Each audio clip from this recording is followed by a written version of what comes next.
And we are live. Welcome to the NBA Deeper Dive. It is Wednesday, January 15th. I am Josh Engleman. I'm joined by Chris Spags. We're brought to you by us. Sign up at Stokastic. Click the link in the description. You guys can get in for $0 for a month as long as you follow those instructions.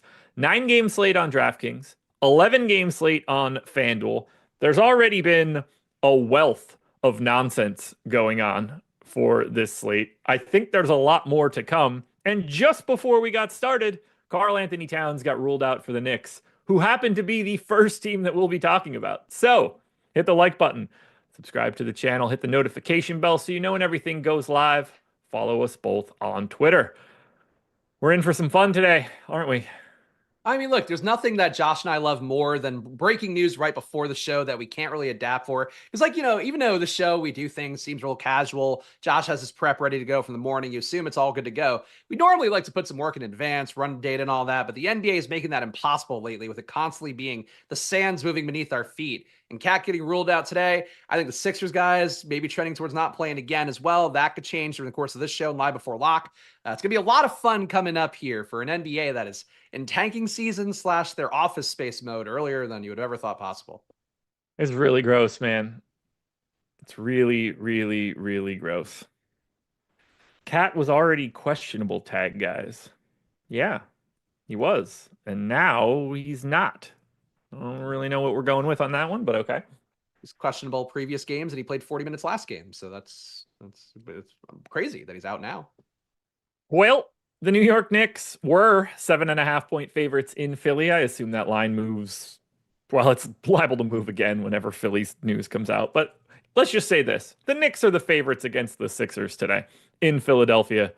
Low total, ultra low pace matchup, but no Karl Anthony Towns. Now, last time that this happened, we got 29 minutes, I believe, out of Jericho Sims.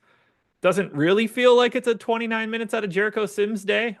Could be. He's a terrible per minute guy, but let's just break it down. Assuming Jericho Sims is the starter, and let's be clear here, he's also questionable, so it could be an Ariel Hukporti day today if we would get to that point.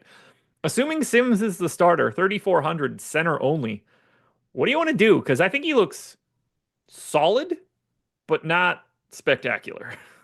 Yeah, I mean, Sims, it's almost impossible to be a starting center in the NBA and play as poorly per minute as he does, but averaging 0.66 fantasy points a minute on the year. If he were to play today, this is with Towns in though, so that's going to change, obviously. I'd have found about 0.68 fantasy points a minute, accounting for the matchup, the Vegas total and all that.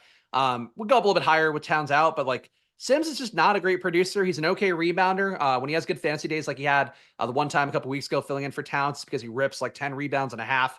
Like it certainly happened. What we saw last game, though, with Sims out was he had Precious Achiuwa getting the backup center minutes and Towns playing 40 minutes there, some of which alongside Achiuwa, the rest of it Achiuwa being the 5. With Sims being in trade rumors, I'm not sure if you want to have him play too much when he's hurt and has a back injury. So if Sims plays, I don't think he's that good, and you might be at risk to lose minutes to Achiuwa. And if he doesn't play, I think Achiuwa's an okay play, being under 4K. But still, I don't know if he's a must-have on the slate. Yeah, we're going to need the starting lineup. Lucky for us, this is the 7 o'clock start. So whether it's Achua getting the start that everyone would have expected in the past, whether it's Sims, who got it last time, whether Sims is out and it's Hukporti, whether they're just really crazy and they do something different, which I don't know what that could be, we're going to need to know it. If Precious starts, he'll look awesome. 3,700, much better per minute guy, has power forward eligibility.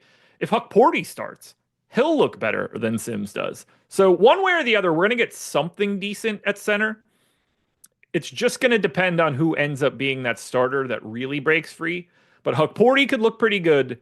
And the goal would be Precious starts, everybody feels a little bit more comfortable. And because he's power forward center eligible, you just get to him pretty easily. Was Hukporti available last game or no? I honestly don't know. I would guess no, but I honestly don't remember. Because I thought he was, because I remember there being social media posts. I don't know if it was a beat or whatever, but it all blurs together and we have a ton of injuries and it's like not an injury that matters that much. But I feel like there were people saying, oh, like Laporte, you going to get some minutes behind, whatever. And he didn't last game, but I'm not sure if that was because he was inactive or they just didn't use him. But they played 8 men last game. So, I mean, obviously you can't play, 7 today, but I don't know that Huck Porty's guaranteed to be in the mix that meaningfully if he was active last game. What do you want to do with the rest of the Knicks? So we just got a minutes update from Stokastic. So I don't have my sim exposure yet, but I do have a projection update. Brunson, I would now have just shy of 50 fantasy points. So he looks like an absolute smash play. But I'm at about 1.4 fantasy points a minute today, accounting for the rates he has with Karl Anthony Towns off the court. I'm in court time without Towns. He's averaging, I'm just pulling these numbers in now, guys, so bear with me. 1.4 fantasy points a minute overall, 35% usage, 37% assist rate is Brunson right now.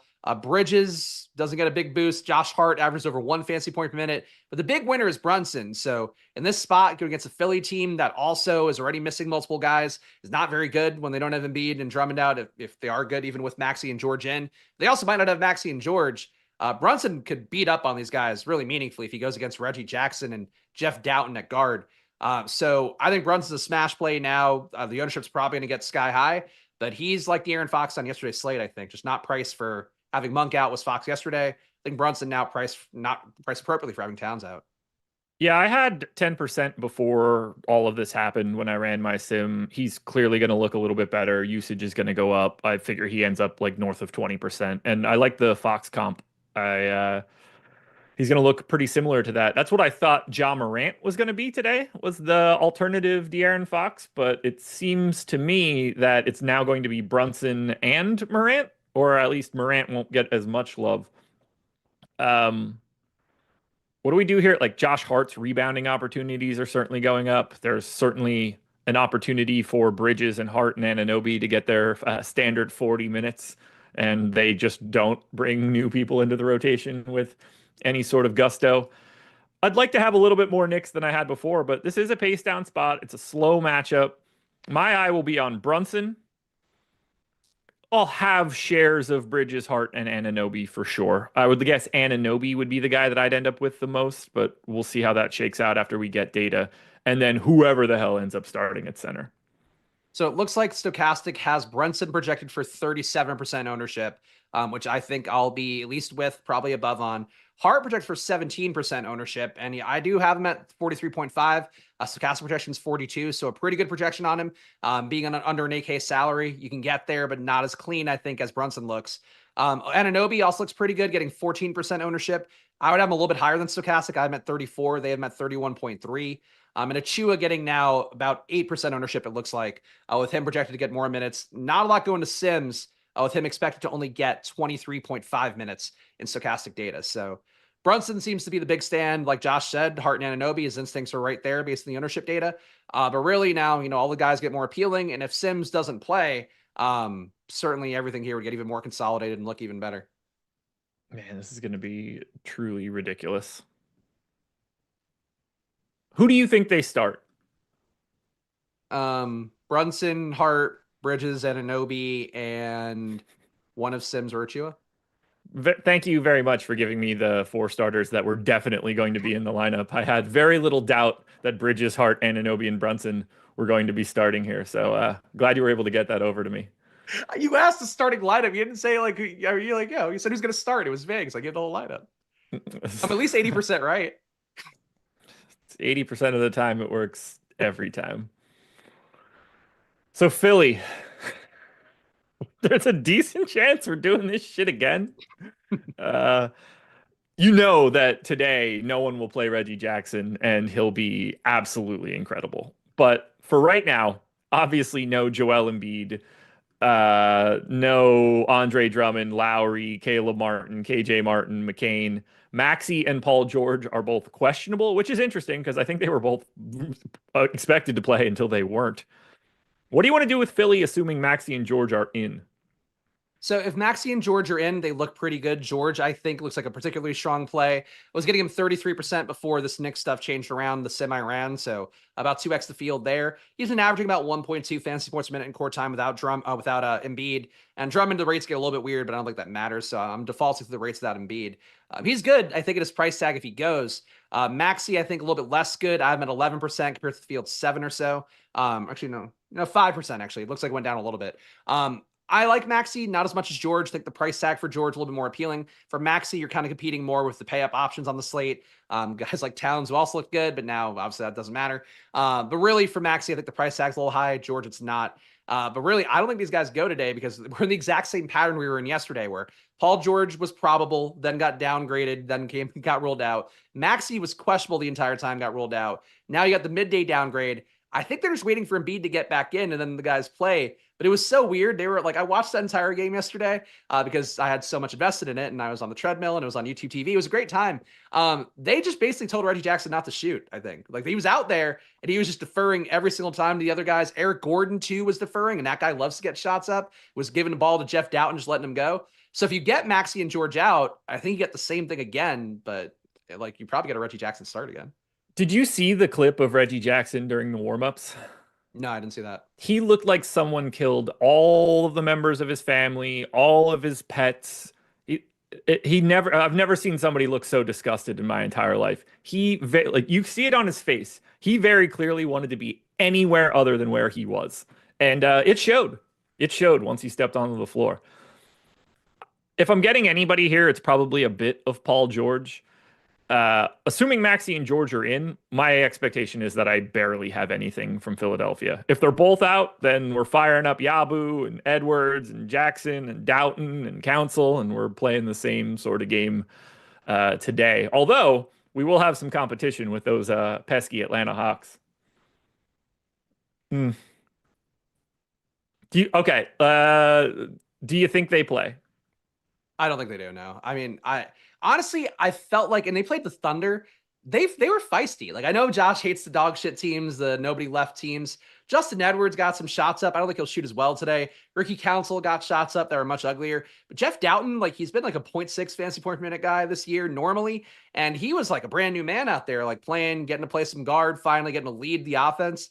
So I'm intrigued by these guys being out, and I'd go back to the well in all of them. Even Yabu was good. They just pulled him early in that game. He was rebounding like a monster. They fought against the Thunder. Thunder were half-assing it, but like they were fun. Some people on the team care, even though the starters seemingly do not, even a little.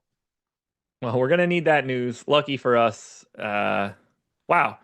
You know what's really wait, I want to make sure that I'm right here.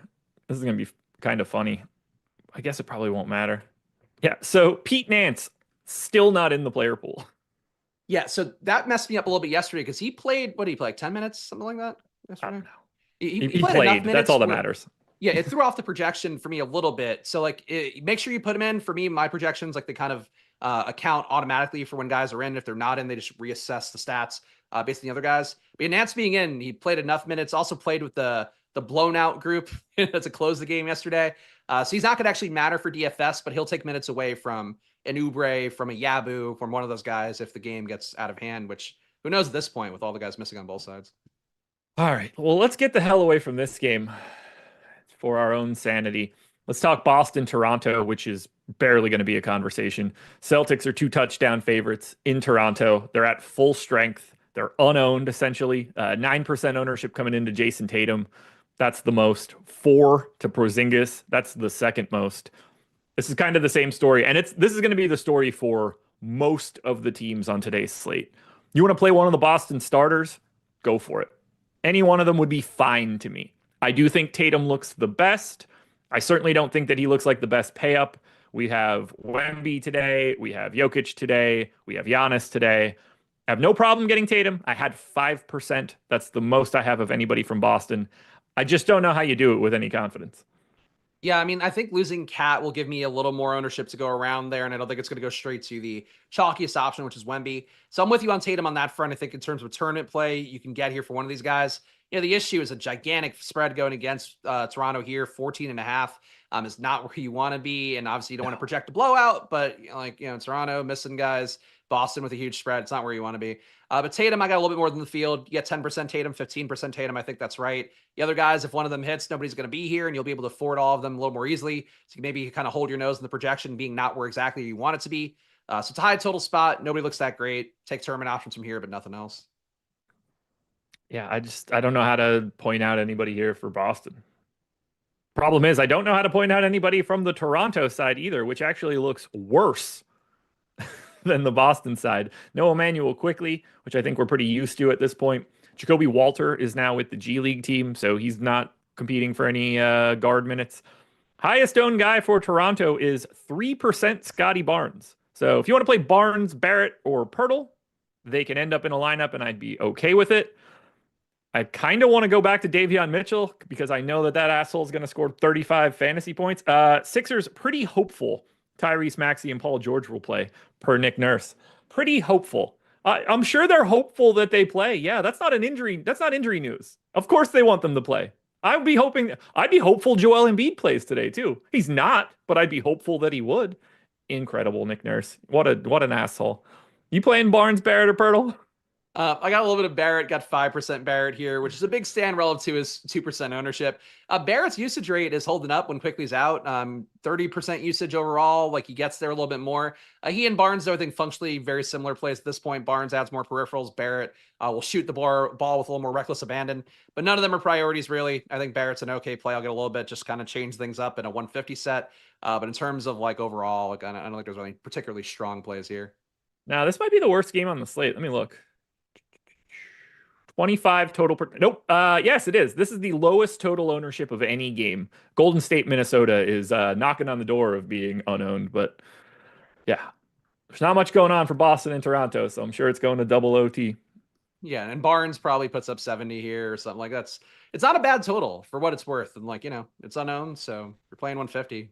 Get some game stacks, light game stacks. Now, this team we're going to have to talk about, but we don't have a damn clue who we're specifically talking about. Either way, we're going to be owning quite a bit of the Atlanta Hawks, the overwhelming most owned team. On our last run, they are currently projected for 230% ownership. You could double the San Antonio Spurs right now and not get to the Hawks ownership, which is crazy. They're 210% more owned, not like relative, but like just adding them together, than Chicago on the opposite side. And just in case you don't know why, here's why. DeAndre Hunter out, Jalen Johnson out, Larry Nance out, Reese Shea out, Trae Young out. But Keaton Wallace, Daquan Plowden, both available. And Mohamed Gay may be available.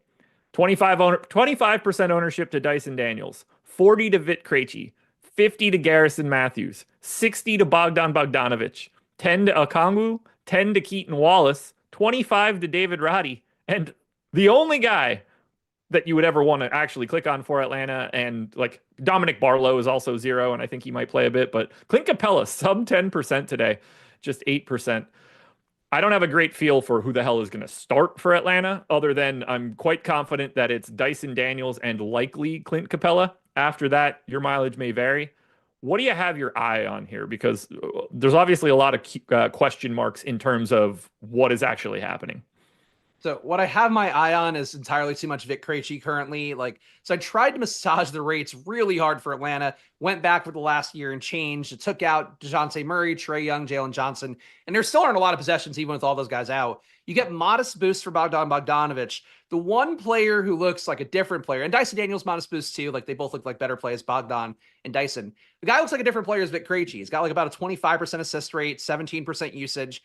He's a guy who normally is just kind of standing around out there, but contributes a little bit assist-wise, a little bit usage-wise. Seeing that bump up a reasonable amount, I think, isn't crazy. I would have him averaging 1 fantasy point per minute. And I don't want to make this like a Euro thing. He kind of feels to me like Micic when you get him as chalk on a slate, where it's like, oh, this guy might be out there and might not do anything. And like, it's not because they're European, I promise. But it is like, they just don't do a lot normally. They have probably more in them that we don't see. I'm getting Krejci at 80% of lineups right now. So it's a big stand. Might move around a little bit if some more value opens up, / the Knicks stuff. I'm rerunning my sim right now. But I think Krejci is the priority here, and I think his ability to produce in other categories, as opposed to Garrison Matthews, who played pretty well yesterday, as a couple lineups I had as Reggie Jackson, pivot off of him. He put up like 20 real life points and had 20 fantasy points at the same time. He's not going to get there anything else. Krejci, at least if he can assist, can do something. They need some shot creation here, so I think Krejci's my guy, and he's going to be everybody's guy. But I would favor him over Bogdan. I know you're going to be Team Bogdanovich here by a wide margin. No, you're wrong. I have more Vit Krejci than Oh, okay. anybody on Atlanta. He's in 70% of my lineups. I chuckled because we got another underdog Nick Nurse thing. I don't know if these quotes are verbatim or not. Sixers hope Joel Embiid will be ready to play on either Saturday or Sunday. Did he have like word of the day toilet paper or something? What are we doing here? See, that's why I think though, okay, so it's really weird that it was on the sidelines yesterday. It was Paul George, Drummond, and Maxey hanging out, and they were just all in sweatpants, just like chilling and not doing anything. And I really think they're just like, all right, we're just gonna wait till Paul George or till Embiid comes back in. Now I'll play and you'll play and we'll play. So I really think that's what it is, and they're just kind of going through the motions now. But it was weird, man. It was just weird vibes for Philly overall. They were dressed like they were going to like biology class on a Tuesday afternoon. Yeah, no, they had little backpacks, I'm sure, behind the bench. Ready to go. Capri Suns. So I'm gonna have a bunch of Garrison Matthews, 3,300 shooting guard, small forward. Nick Richards expected to start for the Suns. Shocked. I can't believe that he's going to be able to jump the line of Mason Plumlee and Oso Iguodala. Not today, right? Like that's not. No, well, they don't play today, so that would be pretty difficult. It's like, that's right. That was yesterday. Every day is blurring together now with the constant lineup changes we have to do.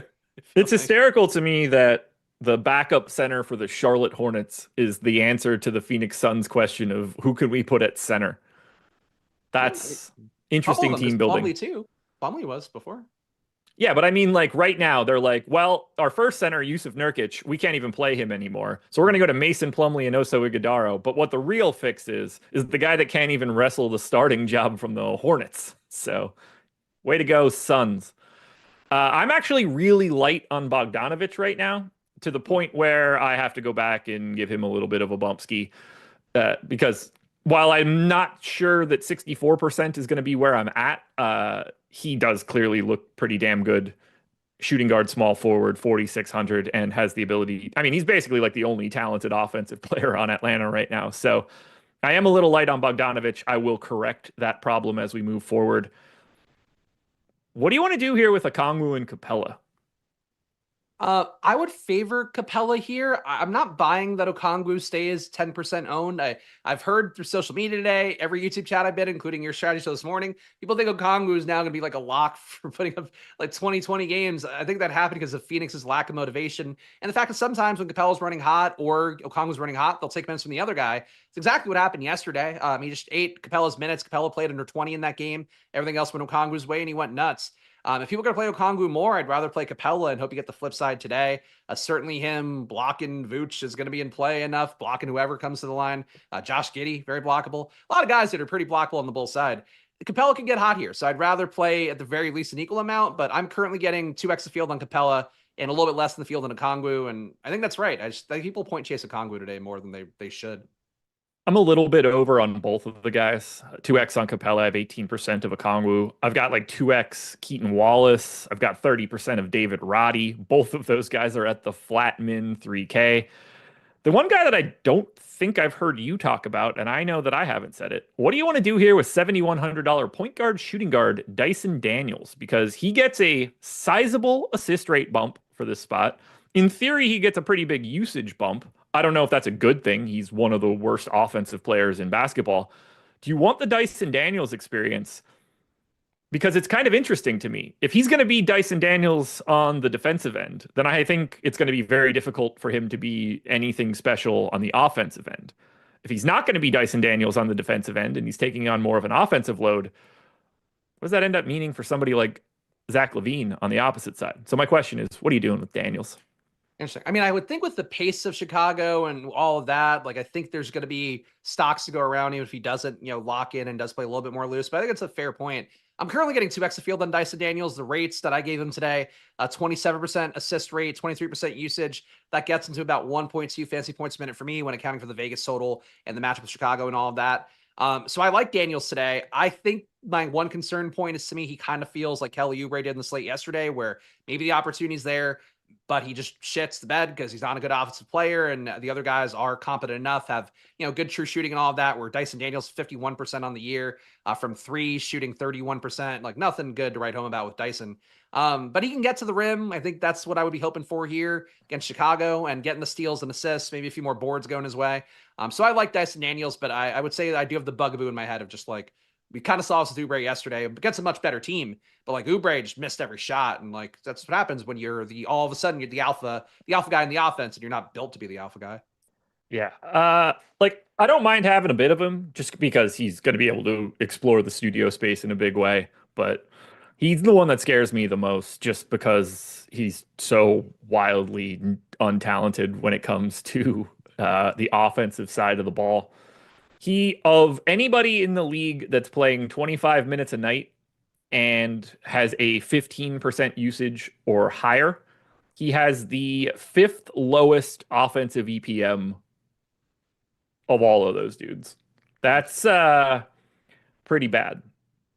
But It's pretty that's bad. also because he's playing off ball, having to shoot off of Trey and Jalen Johnson a little bit. Like, I think the hope would be you get a guy rim running, being a little more aggressive on that front here, and not just settling for jumpers. So I think you can make the case that like you see a different Dyson Daniels today. But I agree. He looks awful based on all the other offensive things I would look at. 50.8 true shooting on the season would be also the fifth lowest of anybody that plays legitimate minutes and ever has the ball. Don't think that's going to scale up all that well by giving him more possessions. You want to know who has the lowest true shooting of anybody that plays 25 minutes a game and has a north of 15% usage? Is it somebody obvious?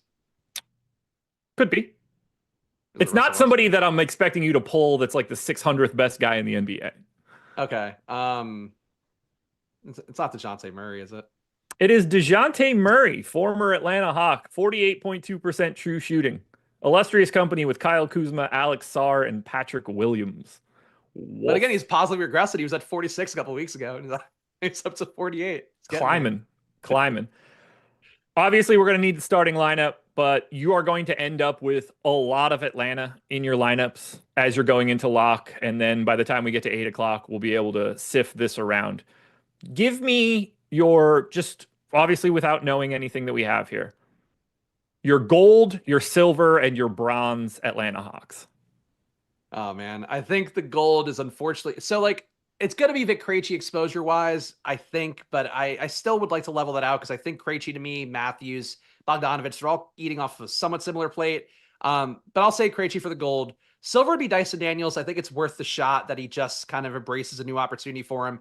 Trey Murphy, we've seen kind of be a similar guy. He's a much better player in terms of offense, but like similar thing when you have him be the last Pelican remaining. That'd be my hope for Dyson Daniels. So I'll have him in half my lineups tonight. That's not going to change too much. I'll take the vote for him as silver. And I'll say for my bronze, I think it would be Bogdanovich.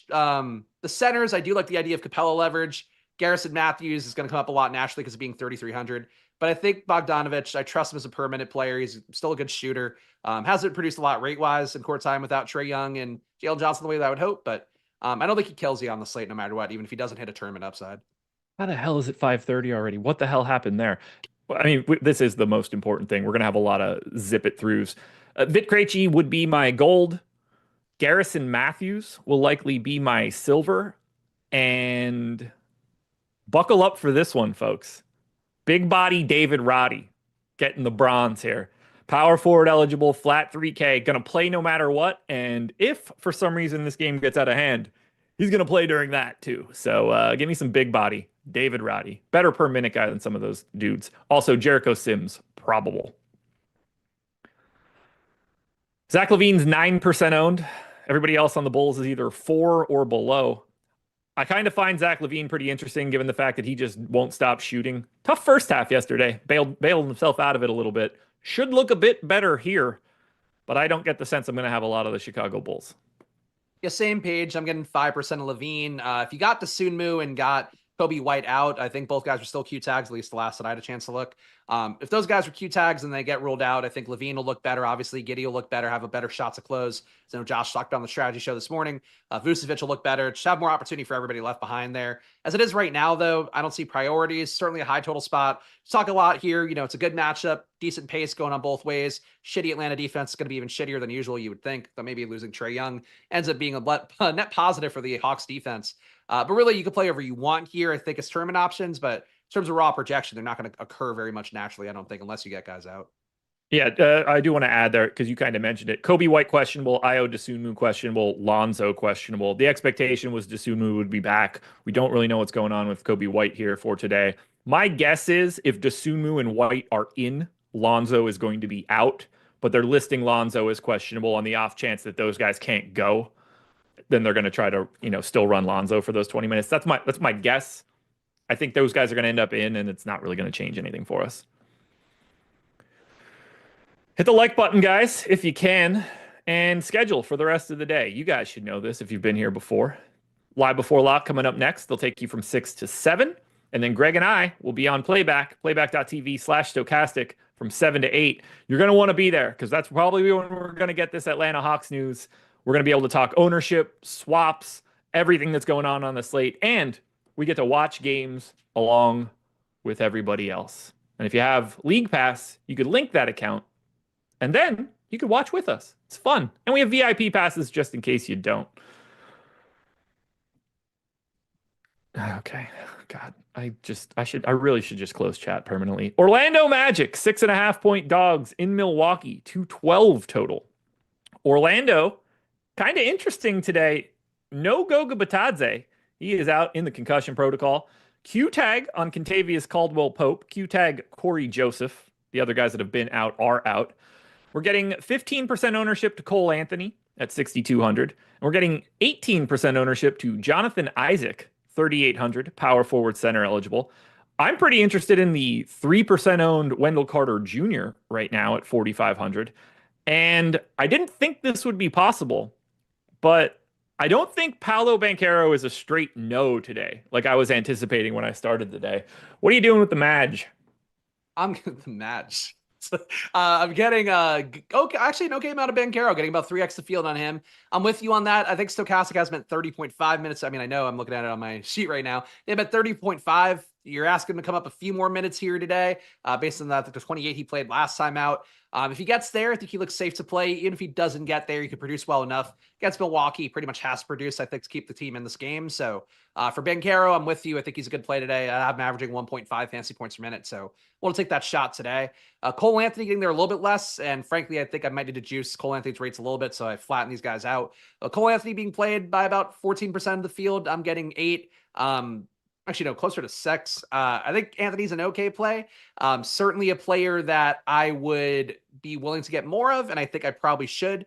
But really, if you don't get Banchero, getting Cole Anthony feels like a natural thing if you're expecting Orlando to be in this game. And Jonathan Isaac, now I know you've been talking about his minutes being up lately.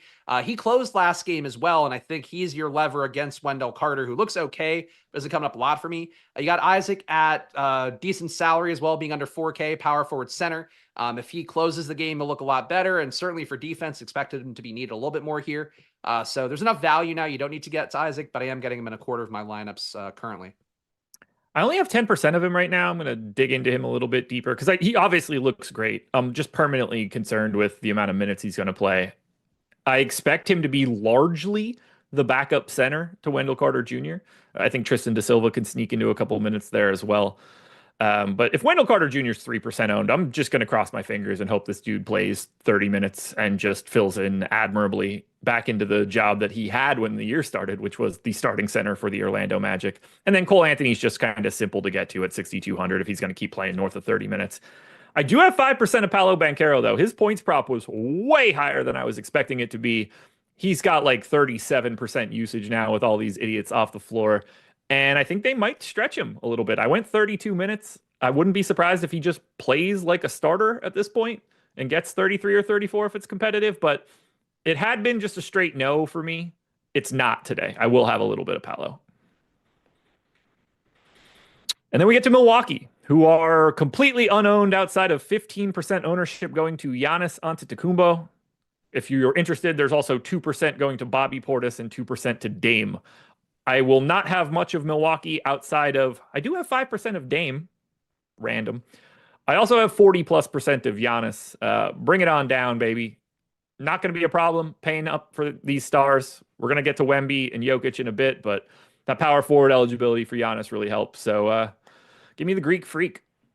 Yeah, I'm holding hands with the field on Giannis, but I do think the principle we talk about a lot here, and in general, one of the most important DFS principles, we have ownership going to Jokic, you have ownership, a lot of ownership going to Wemby. I would have played Towns a little bit more. I think playing Giannis a little bit more makes sense, just because of the fact these guys have a similar range of outcomes, and Giannis has better positionality and give you that upside, and people are afraid of playing him versus Orlando, and I think he put up 70 last time he played Orlando, fantasy points wise. So I'm with you. Giannis, I think, is a good play, but naturally I only got 11%, so holding hands with the field. But I think I'll probably boost him up, boost his ROI a little bit in the Sims tool to get him a little bit more, because I think flattening him out with Jokic, getting 20% Jokic, 20% Giannis, 20% Wemby feels more right to me than loading up on Wemby in a spot where I don't have him as well projected, or, as the rest of the field does, rest of the industry does.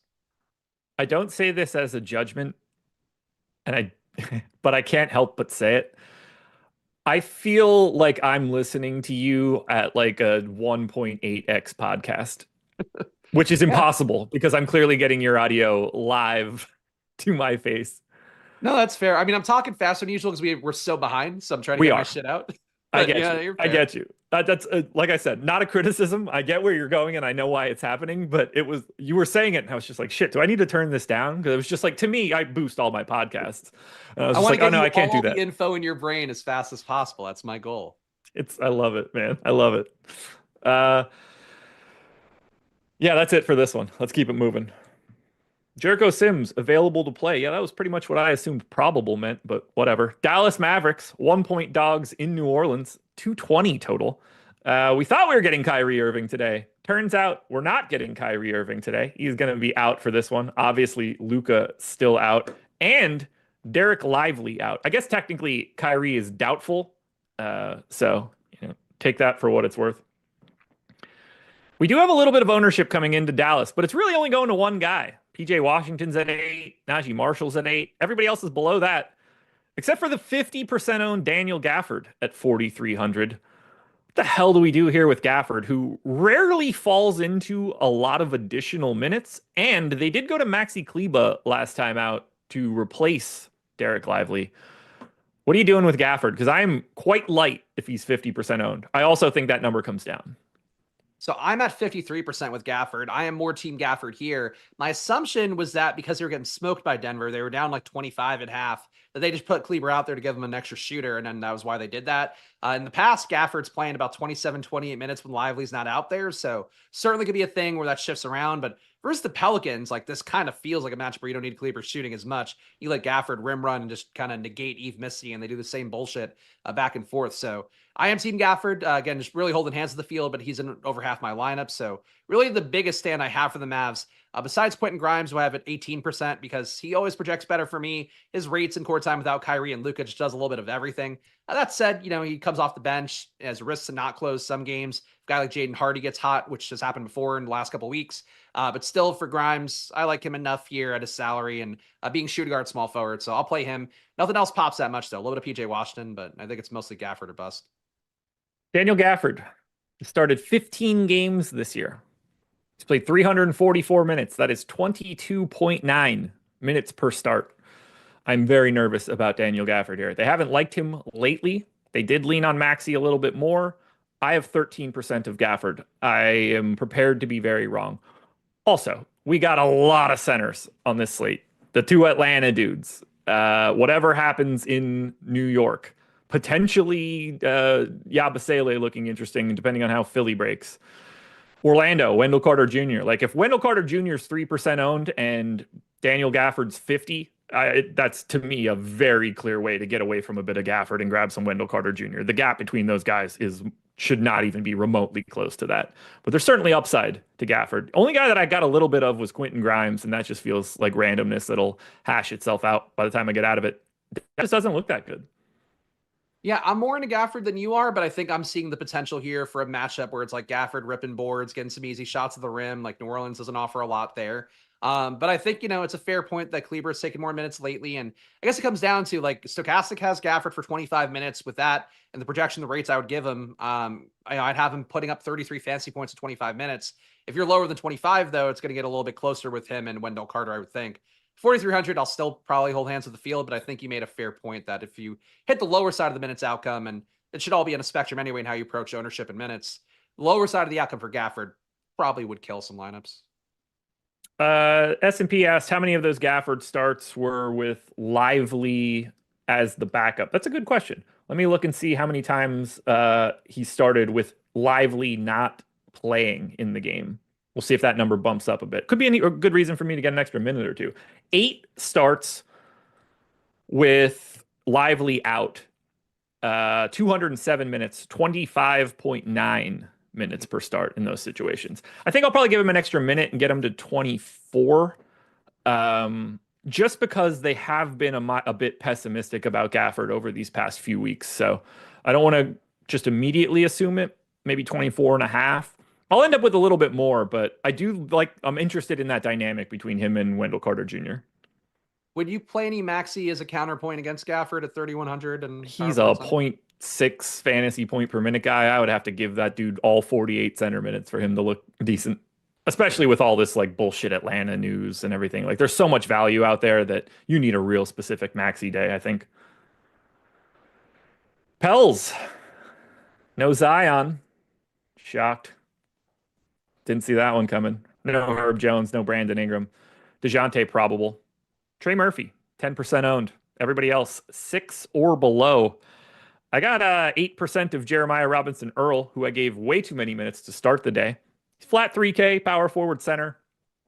Could get some additional minutes. It's not like he's got a ton of competition for them, but it's not like I have a lot. I got 8% of a 0% owned guy. I just mostly don't want the Pelicans. Getting Trey Murphy more than the field, getting him in 12% of my lineups. I think the salary works at shooting guard, small forward, some of the value being opened up. He's been a good producer on the year, averaging 1 fantasy point per minute. I think has kept more of the usage than I would have thought with Murray and McCollum out there compared to when he was kind of the last man standing with everybody out. So I like Trey Murphy a little bit. I'm getting DeJounte Murray more than the field as well, 7%. As talked about earlier, he is currently the worst shooter in the league, but is getting better day by day and still under 30% three-point shooting. You'd expect that to be better in matchups against a half-hearted Dallas team. Maybe one of the ways it does get better. But yeah, I think those are the main guys to me. A little bit of CJ McCollum. I would also say for the Robinson Earl thing, I know you talked about on the strategy show, but feels like Javonte Green hurts the minutes outlay for Robinson Earl a little bit. If you got a surprise Robinson Earl start, that would certainly look a little bit better for him at 3K as well. But yeah, I think really for me, Murphy is an okay play, but you take him off the slate and I probably wouldn't even notice. I don't have time for it, but Clarence Johnson said Spags talks faster than Twista raps. Hey, I liked Twisto when I was a guy. He and Bone Thugs, those were the gold standards of fast rapping. God, I miss good rap. Kids these days, terrible. You got LiAngelo Ball. You don't need anything else. I still have not heard that song once. It's pretty good. You would like it because it sounds like Nelly. It sounds like Nelly with like a little bit of modern hip hop injected. If that got put out by Jim Smith and Smith was spelled with a $sign, it would get 10 listens on SoundCloud. Memphis Grizzlies. Go ahead. It was astroturfing. It was astroturfing by the NBA. Almost, it felt deliberate, I thought, with how they were all pumping it up at the same time and playing it. Like it was like Lonzo was like, "Hey, man," or LaMelo was like, "Hey, let's call in a favor. Can we please help LiAngelo out?" But look, he got $8 million guaranteed, $13 million deal from Def Jam supposedly. So people owe the dad a huge apology. People that like LeVar now but didn't then are such front running dorks. Like. He's the same guy no matter what. Yep. Just because his kids are good at basketball now doesn't mean he wasn't insufferable before. The shoes did mess up Lonzo's career a little bit, though. Yeah, I mean, anybody on the planet should have seen that one coming. I'm going to stick to the companies that have been building shoes using all of the best technology for years, next to whatever the hell LeVar Ball tried to put together there. Memphis Grizzlies. San Antonio Spurs. Man, this is a fun game. Grizzlies are 2.5-point favorites, 238 total, highest, highest pace. There's no ownership coming into the Grizz. 2% to all the main guys, 9% to Ja Morant. I have 23. He played 37 minutes last time out. He's 8,500. I'm fascinated by Morant, and I'm hoping that I can still maintain some over the fieldness here. We'll see how Brunson affects it, but I really like Ja here today.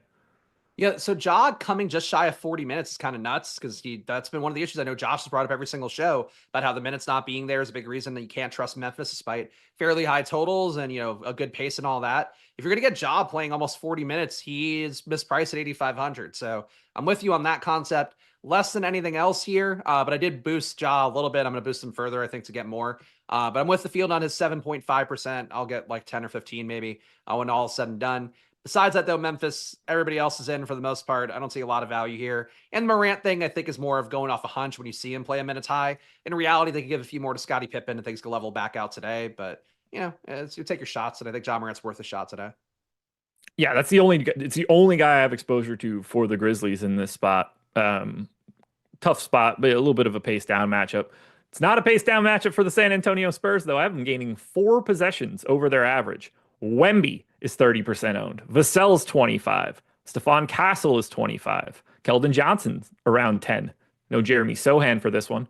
Neutral to the field on Wemby, I've got 30. A little light on Devin Vassell, but I'm making that up by getting 18% of a 3% owned barnacle of the Bay, Harrison Barnes. My dog. Still wish you went to Duke, though. And I'm 2xing Stephon Castle, 26% owned, point guard, shooting guard eligible, 4K, starting. To me, maybe the most underrepresented guy, only being 25% owned. I absolutely love Castle here, and I'm really interested to see what it looks like when he's guarding Ja Morant. I think Castle would have been a better play if we didn't have all the Hawks nonsense, I think is really how I feel about it. Still getting Castle 15% compared to the field's 23-ish.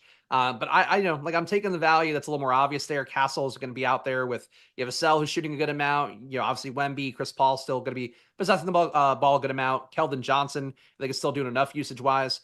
Obviously having Sohan out does help all the guys a little bit, but I'm not like crazy about anything here. I'm flat with the field on Vassell, 23% for me. A little bit low on Castle at 15%. Really low on Wemby right now, but as I mentioned, I'm going to try to flatten out everything there. I've got 6% naturally based off the projections compared to 30% for the field with Stokastic Sim, and I do think the top ROI lineups seem like they're pushing you more towards Jokic, more towards Giannis, previously more towards Catch, because there's a lot of ownership going Wemby's way, and he's not really that much better of a play, I think. But I want to be not that far off the field. I'll get probably half, but it's a lot of Wemby on a slate where you have Jokic and Giannis, I think in particular. You say that like it's a problem. They're all the same guy. I mean, they're all not all the same guy, but like 60%, 70%, or 60 fantasy points, 70 fantasy points, like they're hitting it relative to the same rate. Like, why would Wemby be that higher owned besides just decent total? I don't know. I mean, yeah, I mean, similar matchups. I think a lot of it has to do with the fact that Memphis is the fastest team in basketball. Ooh, Tyrese Maxey available to play. I was hopeful that would happen. I kind of like the matchup a little bit more for Wemby than I do for Jokic. The slightly cheaper salary is probably helping out a little bit here too. I think Jokic and Giannis look a little bit more similar, although I'm jamming Giannis. Shout out power forward eligibility. But yeah, give me Castle. You guys heard it here first. Well, not first, but you're hearing it right now. Oh no, Isaiah Hartenstein to miss a week. Jalen Williams with a Y season incoming, baby. Let's get that guy out there. He doesn't play nearly enough for as good as he is. Give me all the Castle. I hope you guys are joining me for it. But Spurs look great. And don't forget about the Barnacle. I think I will. I think everybody will. Ugh. Hate all y'all.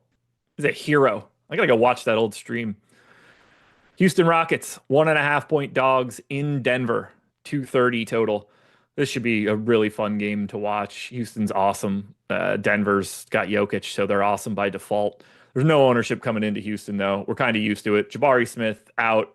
I don't know if you've seen the injury report yet today. Apparently, Tari Eason is doubtful, just in case you missed that one. There's no ownership coming in here. Şengün's right around 10. Everybody's in single digits. I'll take some Jalen Green if the shots are going to fall. I got a little bit of Şengün. Not seeing anything from Houston that I'm going to go out of my way to get, though. I like Şengün more than you do. I think the rates for him stand out a little bit in court time without Jabari Smith and without Eason, where he's been putting up 33%, 35% usage this year and last year. I think there's one thing that has kind of stood out with me with Şengün and a lot of slates lately when you have Liam and Thompson chalk, because it feels like they both kind of take away from each other. When Thompson rips a ton of boards, gets a few more stocks, you see Şengün kind of come down. He has to get there entirely through points, and it doesn't always happen. So I think going Şengün today, when there's going to be less Amin Thompson, really overall, I think seems like a logical thing to do. The price tag for Amin Thompson's up enough. Şengün's really the only one I like, though. I'm getting him again 25%, getting 5% Jalen Green, about 3% Amin Thompson. Thompson, I think, I don't know if people are going to chase it still. The ownership isn't showing it, but like, I don't think you play him at 8K almost. That's so high for Amin Thompson. No, I don't love it, but he's super fun to watch. Chris Albers just hit us with a super chat. 3,500 or less, small forward, not Garrison Matthews. What I'm going to tell you to do is redo all of your lineups. There isn't one. The next best guy is Julian Champagny. So you gotta move your stuff around. There is not a $3,500 small forward that's not Garrison Matthews that is worth playing today. Yeah, I mean, I'll over project some guys sometimes, and I don't have one. The closest being Nikhil Alexander Walker to me, and he's still only a 18 fantasy point guy. So yeah, just you gotta move somebody around and free up some money. Sorry. Denver is Jokic and Jokic only. 20% on DraftKings at 12,300. He's 12.9 on FanDuel. 4% to Murray is the next highest guy. I have 48% of Jokic. Bring it on down. I'm jamming Jokic. I obviously had a ton of Giannis. I have 30% of Wemby. We got all the salary in the world, so give me the 3 best fantasy point per minute dudes that exist. I think I'm getting a little more balance than you're getting, because I have Jokic right now at 20. In my ideal world, I would get Giannis at about 20. I would go not Cat at this point. Would get Wemby at about 20 and would get Jokic at about 20. And I think that'd be right for me, and leave 40% for other configurations with semi-pay up options. But I like Jokic as always here. I think the fact he kind of failed yesterday on a slate where people could afford him fairly easily does help him maybe keep the ownership in check a little bit more today. Matchup versus Houston doesn't hurt either, but still a pretty decent total for Denver overall. So I'm okay going to Jokic here on a day 2 following, Murray having this outlier day, which I think was kind of a response to him getting completely nerfed the day before that, or the game before that rather, when Westbrook and Jokic had the triple doubles. I think today you get Jokic kind of getting back to the usual here and abusing Şengün and whatever else they trade. Steven Adams, like, I don't know, Jokic should go nuts. I hope so. I hope so. Go Jokic, man. God, I love that dude. Me too. Second best guy for the MVP award this year. He's really good. SGA number 1? Yeah. Has to be. Has to be. Doesn't have to be by the end of the season, but the playing time gap is starting to get a little bit bigger. Freudian slip with the super chat. Maybe I'm crazy, but it feels like Atlanta's pace falls drastically when Trae Young is out. If so, that would dramatically affect the game. So certainly that is on the table, and that's pretty easy to find for on-off pace. I use individual player pace numbers.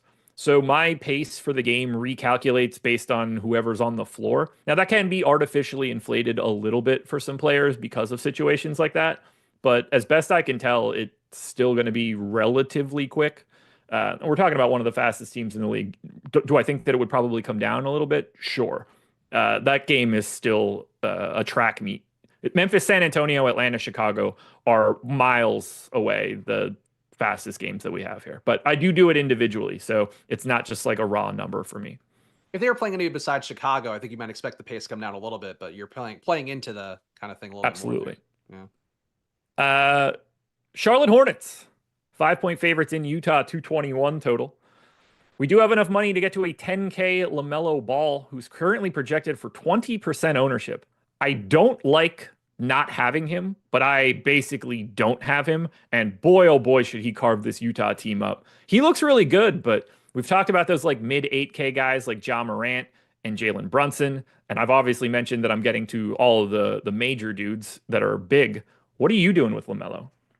Getting about half the field of LaMelo right now. Whenever you have Brandon Miller and Bridges in, I do get him a little bit less. And Williams too, to a lesser extent, because he does take some rebound upside away, a little bit of assist upside as well. I just get LaMelo less. That sometimes hurts my upside in a spot like this, where I do think going against Utah, who's going to be a skeleton crew version of themselves. And really, LaMelo should be able to get whatever he wants.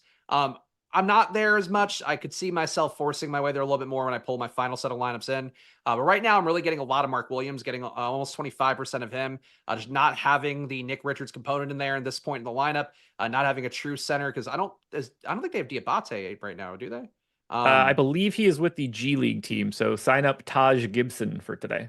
Yeah, so like you got Mark Williams getting 28 minutes from Stokastic with how he's been producing on the year, 1.35-ish fantasy point per minute pace. He could be a monster here against a Utah team where it's him and Kessler just kind of competing for the same boards, two teams that can't shoot. So Mark Williams is my stand here. I could get more LaMelo, but I am currently half the field on him. We got to talk a little bit about Utah here because they are also missing a billion dudes. No Jordan Clarkson, no John Collins, no Lauri Markkanen, no Colin Sexton, no Johnny Juzang. Keontae George available, though. We haven't seen him in a bit, and he's pulling 35% ownership, 5,500 point guard only. We're also getting 20% ownership to Bryce Sensabaugh and 10 to Walker Kessler. I'm right around the field on Keontae George. Assuming he's going right back into the starting lineup, he's going to look pretty damn good. And Bryce Sensabaugh is just a really good per minute dude at 4,500, small forward, power forward eligible. I have 33%. I'd like to be a little over on somebody that's starting in a 9 o'clock game, but give me a bunch of Keontae George and Bryce Sensabaugh. Yeah, the Jazz are just missing so many guys that, Bryce Sensabaugh looks like a different player when you get a couple of these guys off, but now you're getting Sexton, Clarkson, Markkanen, and John Collins. So Sensabaugh is being a different guy here. He's already had decent usage on the year, 21.5%, but I would have him being about a 25% usage guy based on the court time without those guys. So Sensabaugh, I think you could really make a case to get a lot of. I'm getting him about 35% right now, and that feels like enough for me. But if you gave him like his full rate boost, he'd be even better. Keontae George, priority play for me as well, getting about a third of my lineups with that, a little bit more than that. Another good player here, averaging about 25%-ish usage, 32% assist rate going back to last year without the key guys missing today. The lack of guards there helps him out a lot. Kessler as well is like, it's a really small sample size for him without all the guys missing, averaging like 1.4 to 1.5 fantasy points a minute with the rebound upside, more shots at the rim for him. Doesn't assist a ton more, but I think he's a good play as well. I like the Jazz a good amount. Kessler, Keontae George, Sensabaugh, all core parts of what I'm doing. Nothing else looks good though. Collier, if you want to point chase stuff, but he hasn't really played that well this year. No, he is not. I got 3% of him. I only have exposure to Kessler, George, and Sensabaugh, but there's certainly a lot of minutes to go around. They're just not going around to anybody that's all that good, unfortunately. That's probably the problem in this scenario. So let's get to the final game of the DraftKings slate. By the way, the pace with Trae Young on or off is about a possession and a half slower with him off. So nothing too dramatic. Warriors, 6-point dogs in Minnesota, 215 total. As I mentioned earlier, this is the second least owned game on the DraftKings slate. Golden State has a Q tag on Kyle Anderson, a Q tag on Draymond Green, no Kuminga, no Pajemski. Gary Payton is back. 2% ownership is the most to anybody. That's coming to either Steph, Wiggins, or Draymond. I don't mind having a little bit of Draymond. I think there's just a lot better plays here. Pace down spot, good Minnesota defense. Warriors are tough to get to, even in the late night hammer. Yeah, same page as you. I got nobody here above 1%, and 1% is Steph Curry. So fading everything on Golden State, really tough matchup. Certainly, tournament head-to-head, Steph Curry and Edwards, if you're putting in a bunch of lineups, take that shot. For me, though, I barely got any in my top 150. And then Minnesota, same team they always are. 6% ownership to Julius Randle is the most for the Wolves. I got 13% of Gobert and 18% of Randle. I got scattered amounts of the rest of these guys. Again, I don't mind having a little bit of Minnesota here just for late swap purposes, but they also don't look very good here. Yep, same page as you. I got 2% Anthony Edwards, which is a little bit less in the field, but the price tag's up. You're paying the price tag for him going nuts against Washington a little bit today, which is not my fave to do. Everything else here, got Jaden McDaniels 2%. Nobody else above 1. Just not a really great environment. Really low total for both teams and for the combined game. 2 final games. So hit that like button, guys. 200 likes right now. No reason we can't get up to 300. That seems reasonable. These games only exist on FanDuel. It's Miami and LA. The Lakers, that is. Heat are 5-point dogs in Los Angeles, 215 total. Single digit ownership for everybody on Miami. We are waiting on a Q tag for Bam Adebayo. For anybody curious, Kel'el Ware is already 5,500, so the value isn't going to be there the same way it was before, nor is the ownership. 6% to Terry Rozier is the high mark. I'm not going to need much from Miami if I'm playing on FanDuel today. Yeah, I don't see anything really here. Tournament shots on Hero, I could always take a shot at, but the price is now all the way there. On the slate, not a great total for Miami, not a great total for the game either. I don't see it. If it were on DraftKings, I wouldn't like it very much either. No. And then for the Lakers, everybody that's normally available for them, for the most part, is available, except we're not going to have Dorian Finney-Smith for this one. He is out for personal reasons. 14% ownership to LeBron, around 10 for Reeves and AD, basically nothing for Christie or Rui Hachimura. If I'm rostering anybody from the Lakers, it's Reeves, AD, and LeBron, but they don't exactly look like priorities. They look like 5 to 10 percenters. Yeah, I think AD and LeBron, good tournament plays, would be amongst the highest projected plays on the slate for me, whether it's DK late slate or FanDuel, but price tags are again appropriate for them, especially on the late slate. Like LeBron, you are now paying the full weight. For a guy who's 40, you're paying a lot for LeBron. Yeah. I feel you're 40, LeBron. It's coming. It's coming. It's not feeling good either. It's really not feeling good. Brooklyn Nets, LA Clippers. Nets are 2 touchdown dogs in LA. And the Nets are the Nets once again. No Boyan, no Cam Johnson, Max Lewis, Melton, no Ben Simmons, no Cam Thomas, no Trendon Watford. And Nick Claxton is questionable. If Claxton ends up out, we're probably getting some combination of Noah Clowney and Day'Ron Sharp. But there is no ownership coming into Brooklyn right now. And I don't even know how you prepare for it. Yeah, Russell may be interesting a little bit. The price tag hasn't come up because they're missing so much time lately, and you're seemingly not going to get Simmons in there, so that helps out a little bit. But Brooklyn overall, like low total here, team that still has a deep enough rotation, even though nobody's actually good. So not a crazy spot here going against another down pace team, low total team, defensively sound team in the Clippers. Yeah, this is the third slowest game, one of the lowest totals, actually the lowest total on this. Nope, second lowest behind Orlando, Milwaukee. It's just gross across the board. You getting any Clippers? Because it's 6% to James Harden and nothing else. If I'm rostering anybody, it's Powell or Harden, and that is it. Yeah, FanDuel will be tough to go to Zubac, but I think it's kind of looks the same to me as the other day where these guys aren't really priced for life with Kawhi. Halfway in, one step in. They went off the other day. Clippers were a really strong play here, one of the better parts of some of the lineups I had. So I still feel the same way about them here, but Brooklyn, low-paced team as well, not very good. So, not a priority even on FanDuel and on the slate that size. It's hard to be a priority, but tournament shots on Harden, Zubac, Powell. Less Zubac, though, I think. Truly ridiculous slate. We're going to be on playback getting any news from 7 to 8, but Live Before Lock is coming up next. However, Spags, tell the people where to find you. You can follow me on Twitter at Chris Spags and check out my YouTube channel at Splash Play NBA, 4 p.m. every Monday to Friday. Doing a stream before this one, comparing my projections and all that. Sometimes it doesn't even matter when it ends. It's a slates like this one, but that's how it goes, guys. But hey, appreciate you guys being here. Good luck. And if more guys get rolled out, at least you'll know you'll be in good hands here with Live Before Lock. Which is right now. Bye, everybody.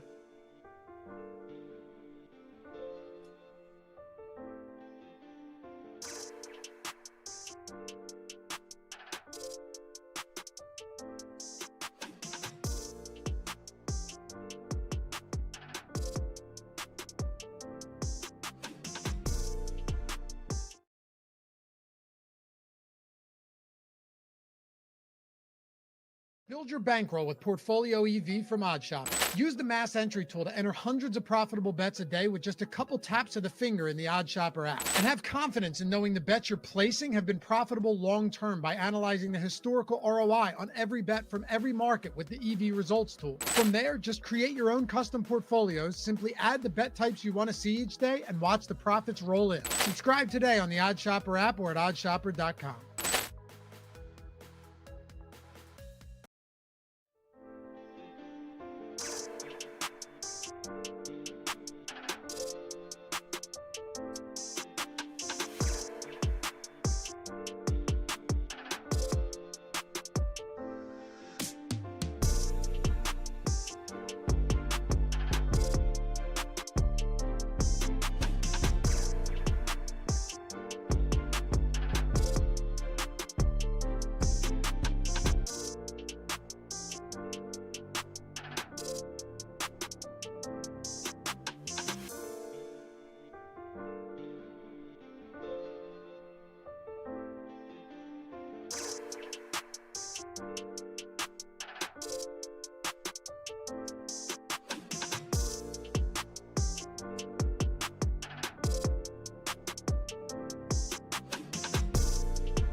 you'll cut over to me, and the TV will either be on or off. So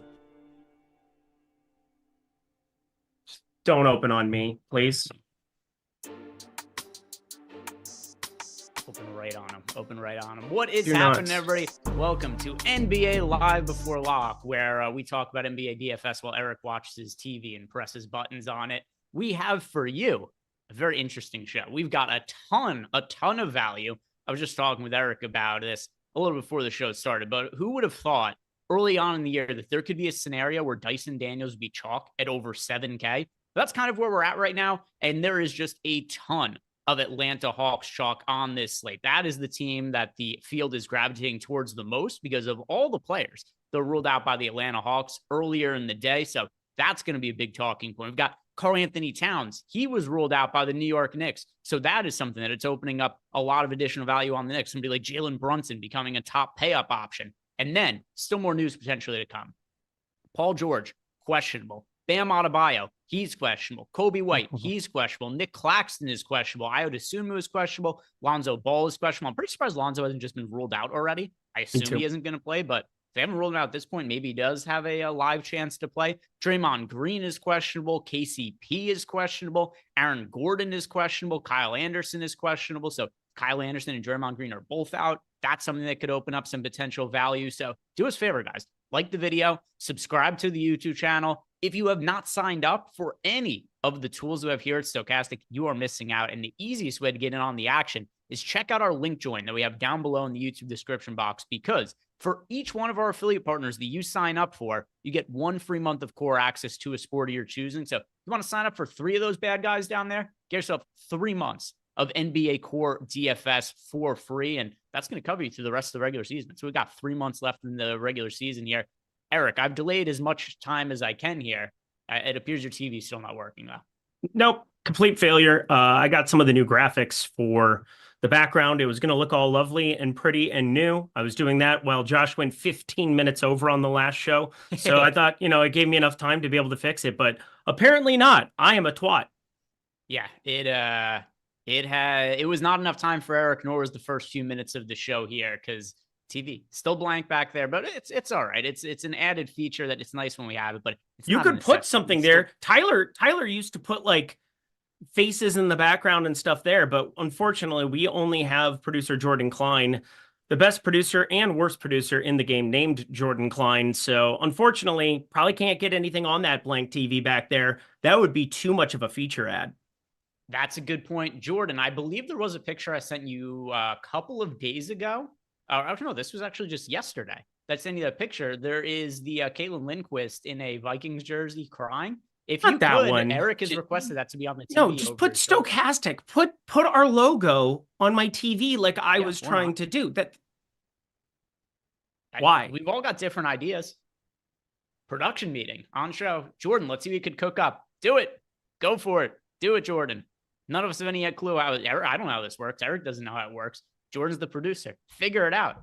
Get something cool on the screen there. And whatever you think is funniest, Jordan, I'll leave it up to your discretion. Whether you think it's a picture of Caitlin Lindquist crying in a Vikings jersey, maybe you think the Stokastic logo is funny, whatever it is that you think is most entertaining, throw it up on the screen there.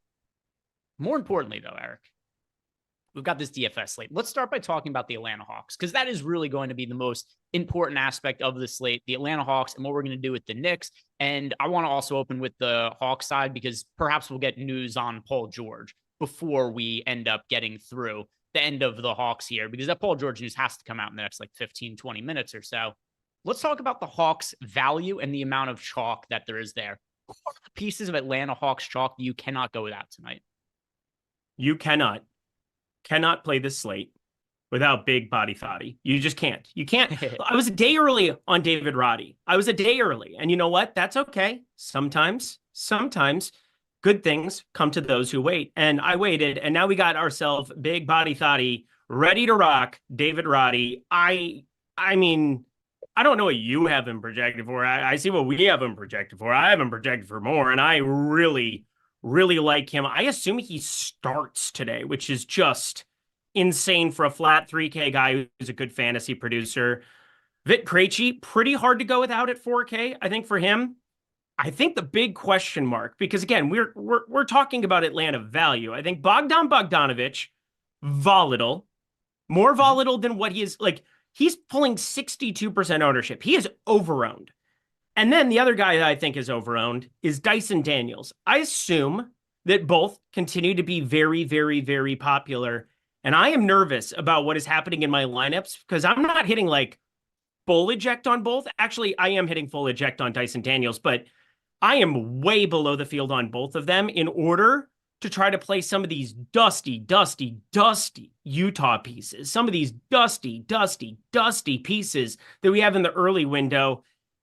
And I'm nervous about it, but like if 2/3 of the field is going to play Bogdanovich, the version of Bogdanovich that we've watched this season, and I know it's very different with Trae Young and Jalen Johnson off the floor. And if people want to just jam a guy who has a 29.5 PRA at 7,100, where there are so many other 7K guys who have around that PRA, obviously the steals are the thing that you're looking at with Dyson Daniels.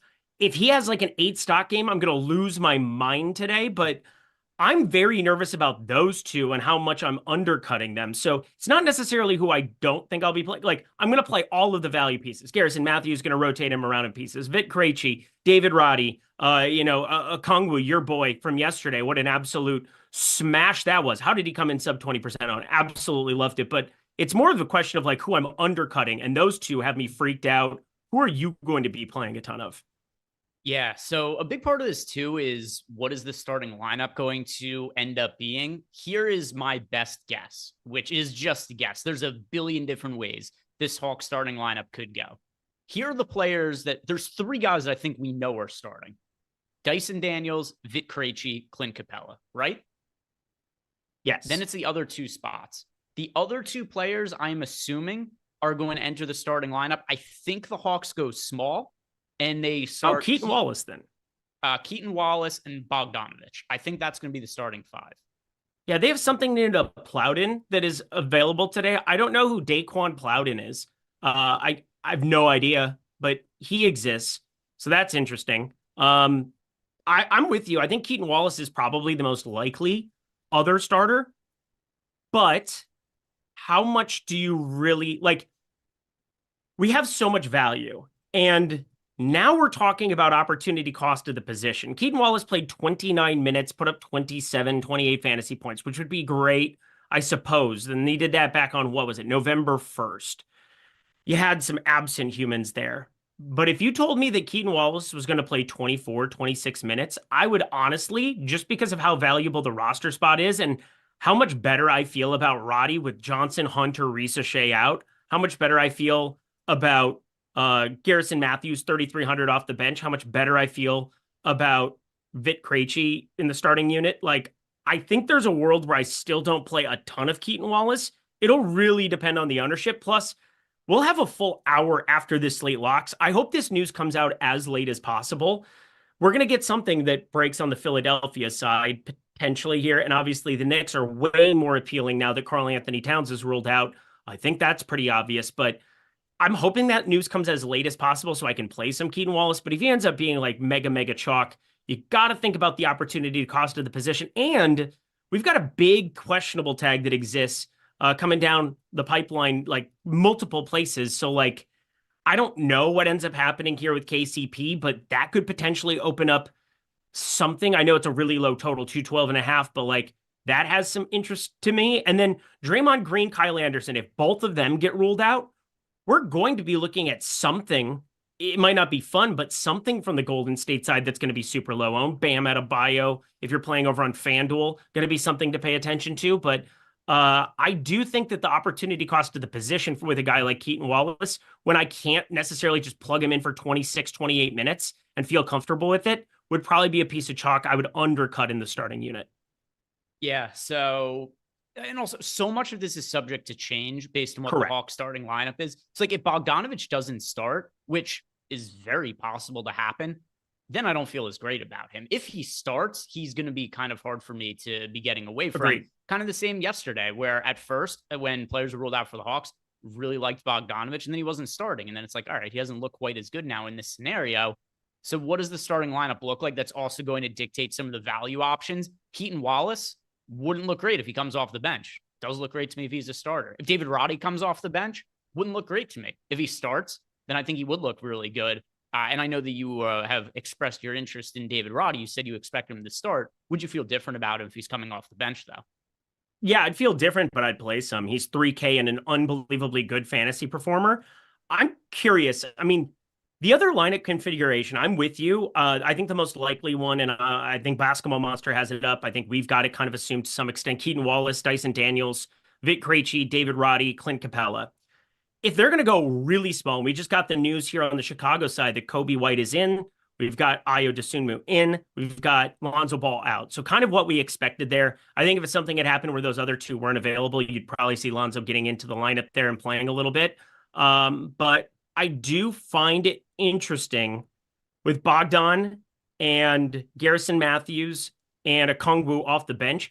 I'm just so interested in all of those because they do have Plowden available. They have Barlow. He's been there for a while, but like, I do think that we'll see people really react to what that starting lineup is the sooner it comes out. I don't even know. I said I want the news to break as late as possible so I can get to some Wallace. Maybe I do want the news to come out earlier and we get like a 60% Keaton Wallace. He puts up 21 for a bunch of people. And you run into like what happened to you and I with Ricky Council yesterday. 93% of my lineups had Ricky Council. I think you had like 96, 98%. And it was really hard to win a tournament, even with a good performance, just because they were taking up a roster spot. Shout out to Chris Williams, who gifted out 5 YouTube memberships. We've got some news here. Ayo Dosunmu will play. Kobe White will play. Dosunmu also is going to be limited to 24 to 26 minutes. That's about what I expected. Lonzo Ball sitting. Cool. You could have told us that earlier in the day that he was going to be sitting. I never understand this. I'm sure that I've said this a billion times, so it's not interesting to people. How a player could not just be ruled out earlier in the day when it's just, injury management. Like they've known all day that Lonzo wasn't going to be playing. So officially, once again, just to reiterate, no Lonzo Ball. Kobe White is in. He was questionable. Ayo Dosunmu's in. He's playing limited minutes, although 24 to 26, still a decent minutes allotment for Dosunmu. That's not that far removed from what he kind of normally plays when the team is totally healthy. You seem aggrieved by this news, Eric. So I'm wondering what it is that is bothering you. Then I looked over my shoulder to look at a picture that obviously isn't there because I'm an absolute fish. No, that's what's on the TV. Shouldn't have said anything. Yeah, that's what I see. My stupid mouth. Good work, Jordan. Good work. This is good producing, good production value, things you absolutely love to see. Yeah. Any reaction to the Chicago Bulls news? No, shut up.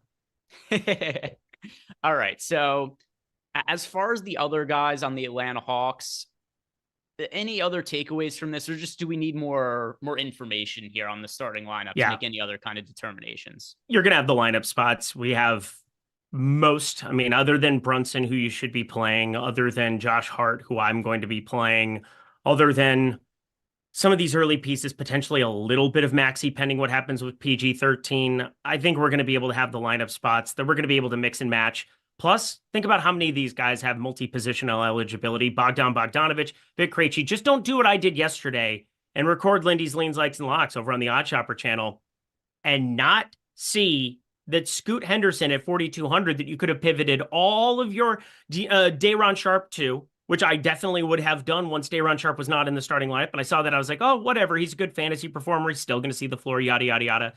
Only left 40 fantasy points on the table and cost myself a couple $100. I didn't end up, I wouldn't have won the 100K yesterday, which made me feel a lot better, but definitely left some money on the table. So be late swapping, be tuning in to playback. It's going to be the link down below. It's going to be the link in chat. It's going to be Josh and Greg for an extra hour. I think you're kind of doing it wrong today if you're not watching that show with how much pending news there is. Yeah. So we've got, by the way, News God sent this to me as well. And it, this is kind of an ambiguous tweet. So I'm not totally sure. I don't want to read it off yet. I read it, the News God, what you sent me, I read it the exact same way as you, but it's kind of ambiguous enough that I don't want to relay that. The ambiguously gay duo. Great SNL sketch. Great SNL sketch. Feel like isn't that, no, I'm not going to go there. I thought, are there any we'll let everybody see our options? Halloween costumes when they come out. It's fine. Are there any contrarian options from the Atlanta Hawks that you're liking that you think the field might not be on? No, this is not going to be the same as the Philly situation yesterday. I think you're going to get an opportunity for some of them, but I was pretty convinced that Edwards, and I was pretty convinced that I can't even remember his name, the guy that I ended up playing 40% of that was the other point guard at 3K. I wish I had obviously played all of that instead of Reggie Jackson to some extent, but I ended up like, a little bit barely over the field on Reggie, and I just had so much of those two that I felt good about it. I think you see more minutes wrapped up. Even on this back-to-back, I weirdly feel confident that Garrison Matthews, that Dyson Daniels, Bogdanovich, Krejci, like all these guys can absorb so many minutes there. And then I feel really good about the opportunity for David Roddy to go smash if he's in that starting lineup. My question is, like, we talked about it yesterday. We were hoping we would see Okongwu and Capella share the floor. It didn't matter because we had all of one guy and none of the other, and it worked out that way. But Okongwu and Capella have to share a floor to some extent here, depending on how many minutes you get. Vooch, Patrick Williams. I guess, if they go Vazelis, Phillips, like they don't necessarily have to do anything other than play some of those smaller configuration lineups on the Atlanta side. This game's going to be moving. I don't know. I feel weirdly good about Atlanta playing a tighter rotation than what we saw yesterday from Philly, even with 8, 9 active bodies on the Philly side. I still feel better about the main guys there, and I don't want to go too thin and play any of this Daquan Plowden fellow. Let's see what we have for questions from Discord. Hey, I'm Drew95. Wants to know how much enjoyment I got out of watching football last night. The game was Monday. It was a good game. Nothing wrong with that one. Alucard has a question for us. He wants to know, for single entry, do we like getting to 2 of the big 3, or do we like more of the mid-range players, Brunson, Ja, Maxey, etc., and 1 big pay up? On the high end, Derek, is there a particular player that you're gravitating towards? I know that Jalen Brunson's projected for a massive amount of ownership. I'm right there with the field. He's projected for 45% ownership. My last Sims run, I got to 44% of them. So it's not like a big stand on Jalen Brunson, but he's definitely the pay up guy that I prefer over all of the others. As far as the super expensive guys, do you have one that you prefer over the other ones? Or is it just, hey, Jalen Brunson's a guy you want to be building around and you aren't getting all the way up to the 10K plus guys? Yeah, I think there's one that really stands out to me, and I was going to make him nuke of the night. I think he's probably a little too obvious, north of 20%. But I'm in love with LaMelo Ball for tournaments today. It's a positionality thing to some extent. Same. I think we're going to be able to get Vit Krejci. We're going to get Bogdanovich, shooting guard, small forward. We're going to get a lot of that. You know what we don't have a ton of, and I'm not going to have a ton of if Keaton Wallace ends up popular? We don't have a point guard, like a strict point guard kind of spend up, or like somebody pulling a ton of chalk. Like Utah, Keontae George is now officially in. He's available. So like he's going to be somebody who's going to end up somewhat popular, but like otherwise, I just think Ball at 10K is just doing everything. The usage is out of control for the young man. And eventually we're going to start seeing like some of these ridiculous outputs where, he puts up 35, 40. He's playing 40 minutes in competitive spots now, 38, 40 minutes. If it gets a little bit wonky or he gets in foul trouble, there's not a lot you can do about that, but he's kept his hands to himself pretty well since he returned, and obviously had done it before he had gotten hurt. But like 40 minutes in his 3rd game back is not what I was expecting going through projections. He took 16 and 17 threes the last 2 games in Utah. Yeah, they're going to do a lot of doubling here at the perimeter, but like they're missing some of their main cogs. And like, say what you want about Sexton, or I guess Collier's defense as a rookie, whatever. There's just nothing on this Utah team that is that imposing. Here to Charlotte should be up in terms of pace here for Charlotte. And I think Ball is like by far, when it all comes through the wash, going to be my highest spend up.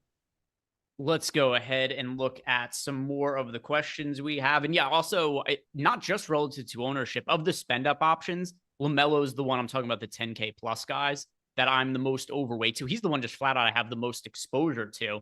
So I'm on the same page as you. LaMelo is definitely going to be somebody who's a core part of my lineups. And while this isn't something that I did intentionally or anything like that, I really do like it's. I find it very fortuitous to us that he just happens to be playing in the 9 p.m. slot there. So just nice added benefit of getting to LaMelo. How much Brunson are you getting to? Because I don't. It just happened to be that way. I don't consider Brunson a spend up at 8,400, but like you said, you're around the field on Brunson. Yeah. Okay, I'm at 30, and I'm trying to figure out exactly what's going on, but like I'm going to have Ball in half my lineups, and that's just kind of the way that today is going to go for me. I'm going to probably be around the field unless we get like even more of an influx of value. I'm probably going to be around the field on Jokic, on Wemby as well. I think both of them at the center positions make sense. Mark Williams, I think definitely makes some sense. Obviously, I think people are overreacting a little bit to what the minutes are going to be for him or what they could be for him because Nick Richards got traded this afternoon.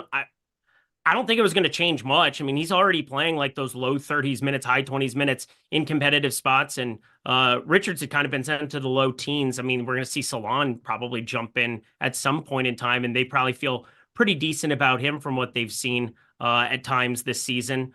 He's kind of fallen by the wayside in terms of the rotation. He played 6 minutes last game, but I think that when they have Diabate, they have Gibson just hanging out there as well. Like, if you're only going to play Nick Richards 12, 14 minutes and the Suns want to go start him, sounds great. Go get something for him. We've got I'm actually happy you kind of brought that up there because we got a question in Discord from Snips1234 who asked, can Mark Williams get above 30 minutes now that Nick Richards is gone? Yeah, absolutely. He already was. Like, he played 28, 29, but like you see 31, you see it like starting to pop up. Again, I think that this is now what we're running into for Mark Williams. He's proven to be pretty damn good. Obviously, they were both hurt coming into this season. That's why you saw Gibson and Diabate and these guys that we haven't really talked about in forever. Paul George in, that's useful. But I look at Charlotte with Mark Williams. I have him in for 29.5 minutes against Utah. It's not a crazy spread. Obviously, Charlotte's favored here in this spot. So Mark Williams going up against a true center, Walker Kessler, this could be fun. The most minutes we've gotten out of Mark Williams this year, which Eric referenced before, it's 31.5 minutes. So absolutely, it's absolutely within the realm of possibility that we end up getting 30 plus minutes from Mark Williams. Do I think it's the most likely scenario? No, I think 28 to 29 is probably what is the most reasonable projection, but is it possible we see 30 plus? Yeah, he's done it before. So no reason that he can't potentially do it again. But I think that was probably the way things were trending, even if Nick Richards was still there anyhow. And Mark Williams is pretty clearly the best center there. And now he's getting fully caught up to speed. For a big man, fouls haven't been too much of an issue for him. He only has more than 3 fouls in 2 games this year. So Mark Williams, yeah, GPP option with upside and somebody who's worth getting some exposure to in that low 6K range. Pierre left us a super chat. He wants to know, for FanDuel, do we have any priorities for the first 2 games? And I think this is a good question to ask, really just about the slate as a whole, because shit really starts to go down at that 8 p.m. Eastern time slot, Eric, or 5 p.m. your fake time over there on the West Coast, because that's where we've got 3 games locking, but one of those games is the Atlanta-Chicago game, actually 4 games locking, and one of them is the Atlanta-Chicago game. So considering that we're going to want to have, a little bit of flexibility at least for Atlanta, Chicago, and now also what's the roundup of who's still questionable? We've got the Warriors guys still questionable. Bam is still questionable. That's relevant to the FanDuel slate, not the DraftKings slate. We've got Nick Claxton questionable, same deal, relevant to the FanDuel slate, not to the DraftKings slate. And then you got the Draymond Green, KCP, as well as Kyle Anderson being questionable. Is there anything from the first couple of games you feel like we have to avoid? And then we'll start talking about priorities.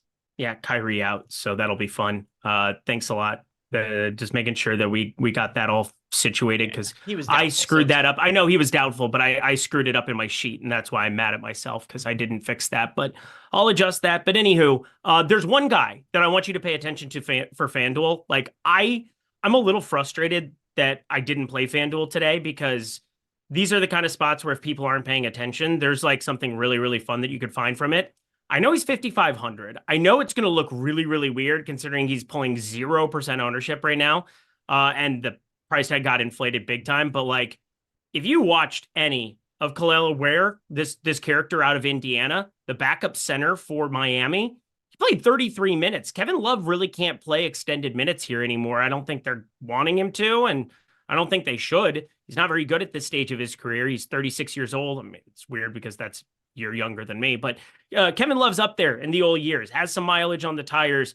And if you get Bam ruled out here going up in this spot, I mean, it's going to be like a 1-2% type piece. And yeah, there's configurations where maybe they go to more Highsmith or something, but like Ware played so well. I think they really unleash him. They probably still do the first 2 stints with Kevin Love, but like I think that's like a 1 or 2% ownership kind of guy at the center position who could literally go out and win you a tournament. Because offensively, I kind of liked what I saw last time out. And do I expect him to smash in that capacity? No, but if they can't extend Kevin Love minutes there, the guy finishes at the rim 70.9% on the season at that direction. He has a 19.2% defensive rebound rate. His block percentage at 6.2% is 96th percentile. I mean, I think Ware is pretty darn good just on like a 1-game sample size that I watched. I think he's somebody that on FanDuel you kind of want to have on your radar if Bam gets ruled out. And then obviously all the other Miami pieces. We've seen the hero usage go up from around 27.5 without Butler to around 29% with Butler and Bam off the floor. So I think Miami, paying attention to that one piece of news, nobody's pulling more than 3% ownership on the entire team. Actually, Rozier's pulling 5 and change at 5,100, but considering that game isn't on the DraftKings slate, just keep that one in mind. Yeah, and one thing that does bother me about Khalil Ware, I wish his name was pronounced like a Kryptonian and it was Kyle, kind of like with the way there's the dash. It's been bothering me since I saw his name and found out how it's actually pronounced. Khalil. I like it. Yeah, I think it looks Should cool. be Kal-El. It's unique. Should be Keenan and Kal-El. Kel-El. All that. Should be, but he's not. By the way, Kyle Anderson was ruled out. No update on Draymond yet. Kyle Anderson by himself isn't going to really impact anything for me. It matters if Draymond's out as well. With Kyle Anderson, like Kyle Anderson doesn't play that much when they've got the front court all there. But if you were to get Draymond out in addition to no Kyle Anderson, maybe Santos comes back into consideration. But as of right now, just no Kyle Anderson. There's nobody I'm dying to get to from the front court of the Warriors. Same for you? 100% with you. Yeah, 100% with you. I will keep one thing in mind here too. Draymond Green was not in for that one specifically. We saw 35 minutes out of Lindy Waters. And one of my favorite things is when somebody who can walk into like mid 30s minutes and will have no ownership and probably won't start and nobody's really going to play. That's kind of fun on these kind of slates just to find a point of differentiation. I guess the true problem is like, can he get you 30? If he can't get you 30, you probably need to be hitting eject. But like 35 minutes against Indy on the 10th, there was no Draymond Green for that game. He walked into 35 minutes it was. So that's somebody on my radar, but I think the main beneficiary, I think you brought him up, Guy Santos. It's Steve Kerr rotations. That's always like you're playing Russian roulette to a certain extent in these kind of spots, but I'd feel really good about Draymond Green and Kyle Anderson out. Feel like they'd have to roll him out for minutes against a Naz Reid. A little bit bigger front court there on the Minnesota side with Randall Reed and Rudy Gobert. 2 of the 3 on the floor most of the time. It makes a lot of sense to get to a little Santos. Yeah, so Jericho Sims has officially been announced to start. It's not surprising. That's what Thibodeau's done, dating back to last year for whatever reason. If starting centers are out, he likes to throw Jericho Sims in there. So we got the starting lineup: Brunson, Bridges, Anunoby, Hart, Sims. So that is now locked in. Here's what I think we should do now, Eric. We'll talk about what it is we like from the Knicks 76ers game. It's the only game that starts right at lock. Then we'll do Nuke of the Night after that. But tell people best situate their lineups. Who is it they should be prioritizing from the Sixers and the Knicks game? Keep in mind the injury news here. There's no Joel Embiid. Paul George is questionable. He's going to play. Tyrese Maxey was out yesterday. He is going to be playing today. And on the Knicks side, no Karl-Anthony Towns. Jericho Sims starting in his place. Jalen Brunson, the primary benefactor from a usage standpoint. He's the guy who, based on what you and I both said, we're not breaking any news here. Jalen Brunson's the best overall play in the game. Outside of Jalen Brunson, who do you like to get to from Knicks Sixers? I think it's probably going to be Josh Hart by a pretty wide margin when I finish things out. He's at a 7,700 tag. I think OG Anunoby at 5,600 a little interesting as well, but like think about just how well-rounded the box score is already. And then we're talking about a rebound rate for Josh Hart, 16.2% total rebound rate here with Karl-Anthony Towns off the floor this season, 368-minute sample size. That goes along with a 17% assist rate. That goes along with, he barely ever blocks shots. It's kind of weird to always look at in the sheet, but guy gets a couple of steals, averages 2 and change of them per 100 possessions. So Josh Hart, from a fantasy perspective, we have him north of 40 fantasy points right now, 41.5 on the number. He's definitely going to be a piece of my lineups that I want to be rotating through in this game. I think what I find fascinating is I think Paul George is a lot more interesting than what Tyrese Maxey is. Tyrese Maxey's 9,400. We have Brunson for $1,000 less. We have Ball for 600 more. I just don't see a lot of ways that I want to get onto Tyrese Maxey in this kind of a spot. You're asking him to thread a very, very specific, very, very ridiculous needle where he puts up 40 real points. He's going to add a couple of assists here. The assist rate's all right for him here, but at 9,400, it's just kind of no man's land. I want to get to the Jokic's, the Giannis's. I want to get to Ball at the same position. And then Brunson, $1,000 less, better projected. I think it's pretty clear cut what you do. So it's Jalen Brunson by a country mile. You got just around 30% of him. As I said before, I want to try to finagle this a little bit to get a little bit more. Josh Hart, definitely going to be second for me. OG probably falls into like the 3A category and Paul George 3B. Yeah, so nobody in this game is going to be a priority for me outside of Jalen Brunson. Is that fair to say? That is fair to say. Okay. Hart a priority relative to his ownership. He's at 15%. I have 30 right now. Okay.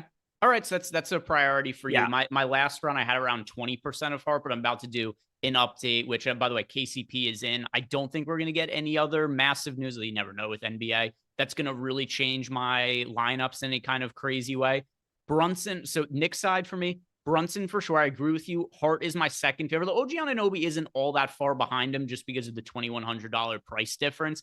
If I have a lineup or two that shows up with like Precious Achua or anything like that, or Mikal Bridges, it's not an issue for me, but those aren't guys I'm going to get a massive amount of exposure to. Precious Achua projects pretty well for us on a points per dollar rate with him being $3,700.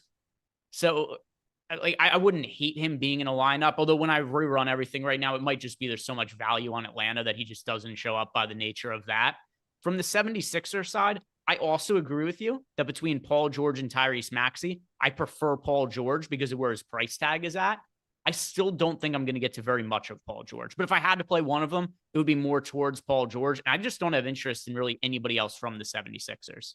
I think that's more than fair. One thing to keep in mind, obviously Brunson's easy because he's just going to eat up your point guard spot over and over and over again. I would be very cognizant of what you're doing in terms of like when you're playing Josh Hart, small forward, power forward.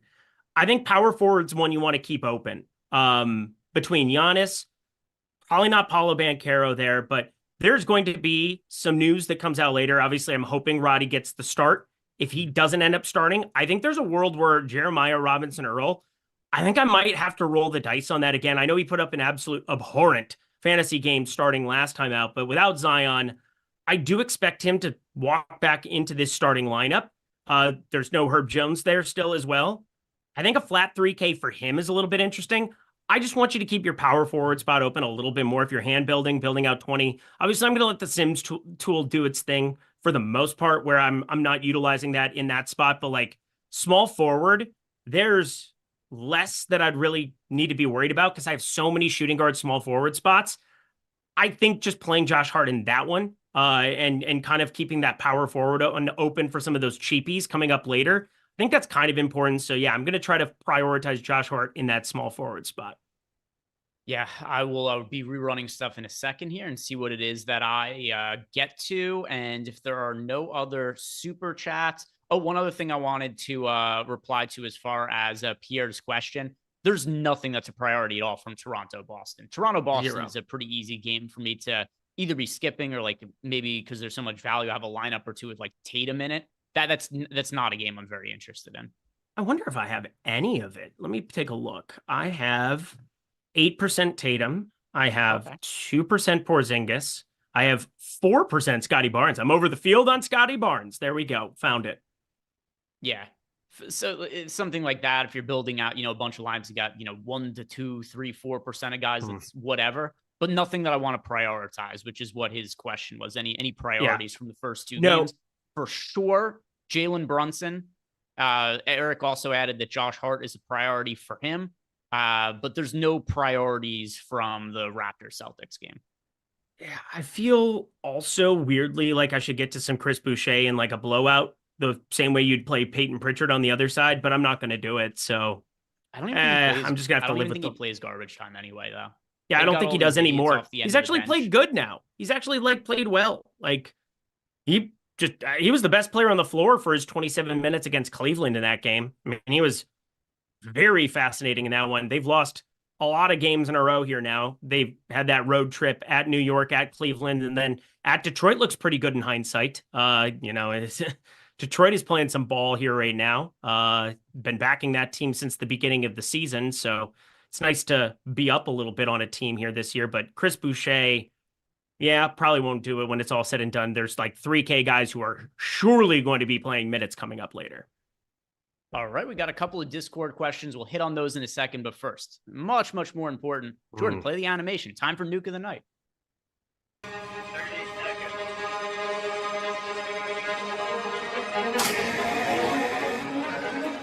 seconds. Wait, what? 9,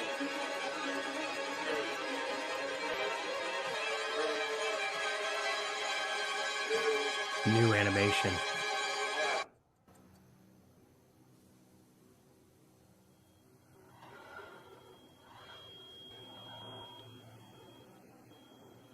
There it is. Nuke of the Night. We've got a new one. It is no longer Eric's privates being blown off on a rocket ship. We've got new animation cooked up by one Brody Bent. So there it is, guys. Nuke of the Night, new animation, adding some stuff to the repertoire around here. And now, with that in mind, Eric, who is going to be the Nuke of the Night? Big pressure. We got a new animation. We got to show out for it. Yeah, I feel like I'm sweating like I'm in Oppenheimer now. I mean, this is a lot of pressure. That was absolutely fantastic. I had no idea what to expect. Brody's just like, hey, do you guys have like an extra picture of yourself? Okay, yeah, we can send that over. Here you go. Absolute masterclass. Couldn't have been any better. Am I really going to do this? Am I actually going to do this? I can't. I obviously cannot throw out David Roddy in this scenario because that would just be egregious at this point in time.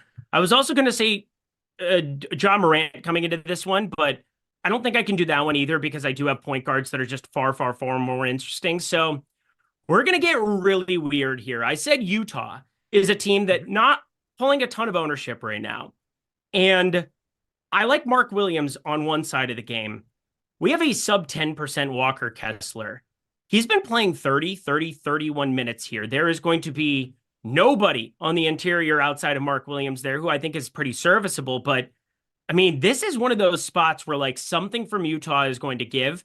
And he's 6,700. And I don't think anybody is going to click on him, but the usage has been up. The consistency's there. And I think there is an absolute nuke waiting for us around the corner here for a sub 7K Walker Kessler. Been playing much more assertively, much better offensively. That's something that, obviously was a huge question mark with some of his struggles early in the season. But like, I'm waiting for that 50 piece. And I think Charlotte, team that doesn't exactly know how to rebound outside of Mark Williams, this is that spot, I think. So I'm going to go to Walker Kessler, somebody that I've got 22% of. He's currently, an 8%? That's higher than it was before, but that's okay. Walker Kessler, Nuke of the Night. So one thing I've been looking at is trying to figure out who from the Hawks has upside that the field isn't playing. And why not go back to somebody who I played a lot of yesterday and really helped me turn a little profit yesterday. Okongwu's projected for single-digit ownership. Yesterday, we saw them go to more of Onyeka Okongwu at center. They did with Clint Capella. Okongwu also closed the game. Considering how well he played, I don't see any reason why they might not try to go back to Okongwu and have him play more minutes than Clint Capella. He brings more offense to the table than Capella does with all of the guys who are out for the Atlanta Hawks today. How about a single-digit owned Onyeka Okongwu and try to go back-to-back 2 days in a row where the field isn't heavy on Onyeka Okongwu. I go heavy on him. I've got same contrarian play 2 days in a row. I was kind of surprised that nobody's on him. Yeah, I'm surprised too. I'm just glad that I talked myself out of saying Bryce Sensabaugh's name because there are so many ways that doesn't go well and that he doesn't start. Yeah, there's just so many question marks, I think, coming up later in that game. I'm not sure that we get a lot of that like starting lineup news before that game locks for Atlanta, and I'm not going to try to make way for anything there, but I am so unbelievably with you here with Okongwu. We are going to see a lot of that ownership come in at the center position to Jokic and to Wemby. It is going to be a lot of Ball and Jokic out of those two for me, but Wemby now starting to fall by the wayside as I've reran some stuff here with the Brunson news. He's just taking up so many more spots in my lineup, 8,400. I love the idea of finding like a cheaper center or some of these mid-range centers. So yeah, Some Kessler and a Kongwu. What could be better than Do You Like My Sweater? There we go. There we go. Yeah, and then some of this, obviously, ownership and whatnot, subject to change based on what the Atlanta Hawks starting lineup ends up being. I mentioned yesterday, maybe we could see Okongwu and Capella play together. It didn't end up being the case, but then Okongwu just played the extended minutes anyway, so we got some upside there. Interested to see what the starting lineup is for the Hawks. It's definitely something that Josh and I will be covering in the playback show, which is going to be starting in 13 minutes. If you guys haven't done yet, like the video and subscribe to the channel. I'm going to check to see if there's any questions that came in that we missed out on. And Chris Williams just left the super chat to say that was dope. So that's a shout out to Brody right there. I'll let Brody know that there's a super chat that came pretty much to him, courtesy of Chris Williams there. In Discord, handful of more questions here. We've got a bunch. All right, let's see. And our Active Guru wants to know who are favorite high-owned and low-owned players on DK each position. I've got my final lineups done here for both DraftKings and FanDuel. So let's get to it, Eric. Each position, we have to give out a chalk player we like and a contrarian option. Starting at point guard, we'll go back and forth. Chalk for me is Brunson. Hang on. Give me like 15 seconds. It's just finishing my last run of this here. I think with 12 minutes left, this is going to be it. If I stall and you just look at the picture that is behind me that I can't see and laugh your ass off, enjoy. I'm miserable and dead inside. I need to win money today. All right, here we go. Point guard, LaMelo Ball. Hi, how are you this fine day? 62% of him. Oh, that's going to be hurtful. Stephon Castle's popular, so can't bring him up. John Morant, somebody not popular that we didn't talk about. Okay. Yeah, John Morant is also somebody who I am getting a little bit of. Not crazy, man. I've got 10% of him. A contrarian option that I'm getting myself some exposure to at point guard, Cole Anthony, 13% owned. I'm overweight to him. Shooting guard, chalk option. Once again, subject to change based on the starting lineup, but you know what? I'll just go Vic Krejci, chalk shooting guard that I like. Yeah, Garrison Matthews for me as well. He probably won't start, but he's 3,300. I mean, I'm going to play him. Contrarian shooting guard. Ooh, I got a sickie. I got a sick one.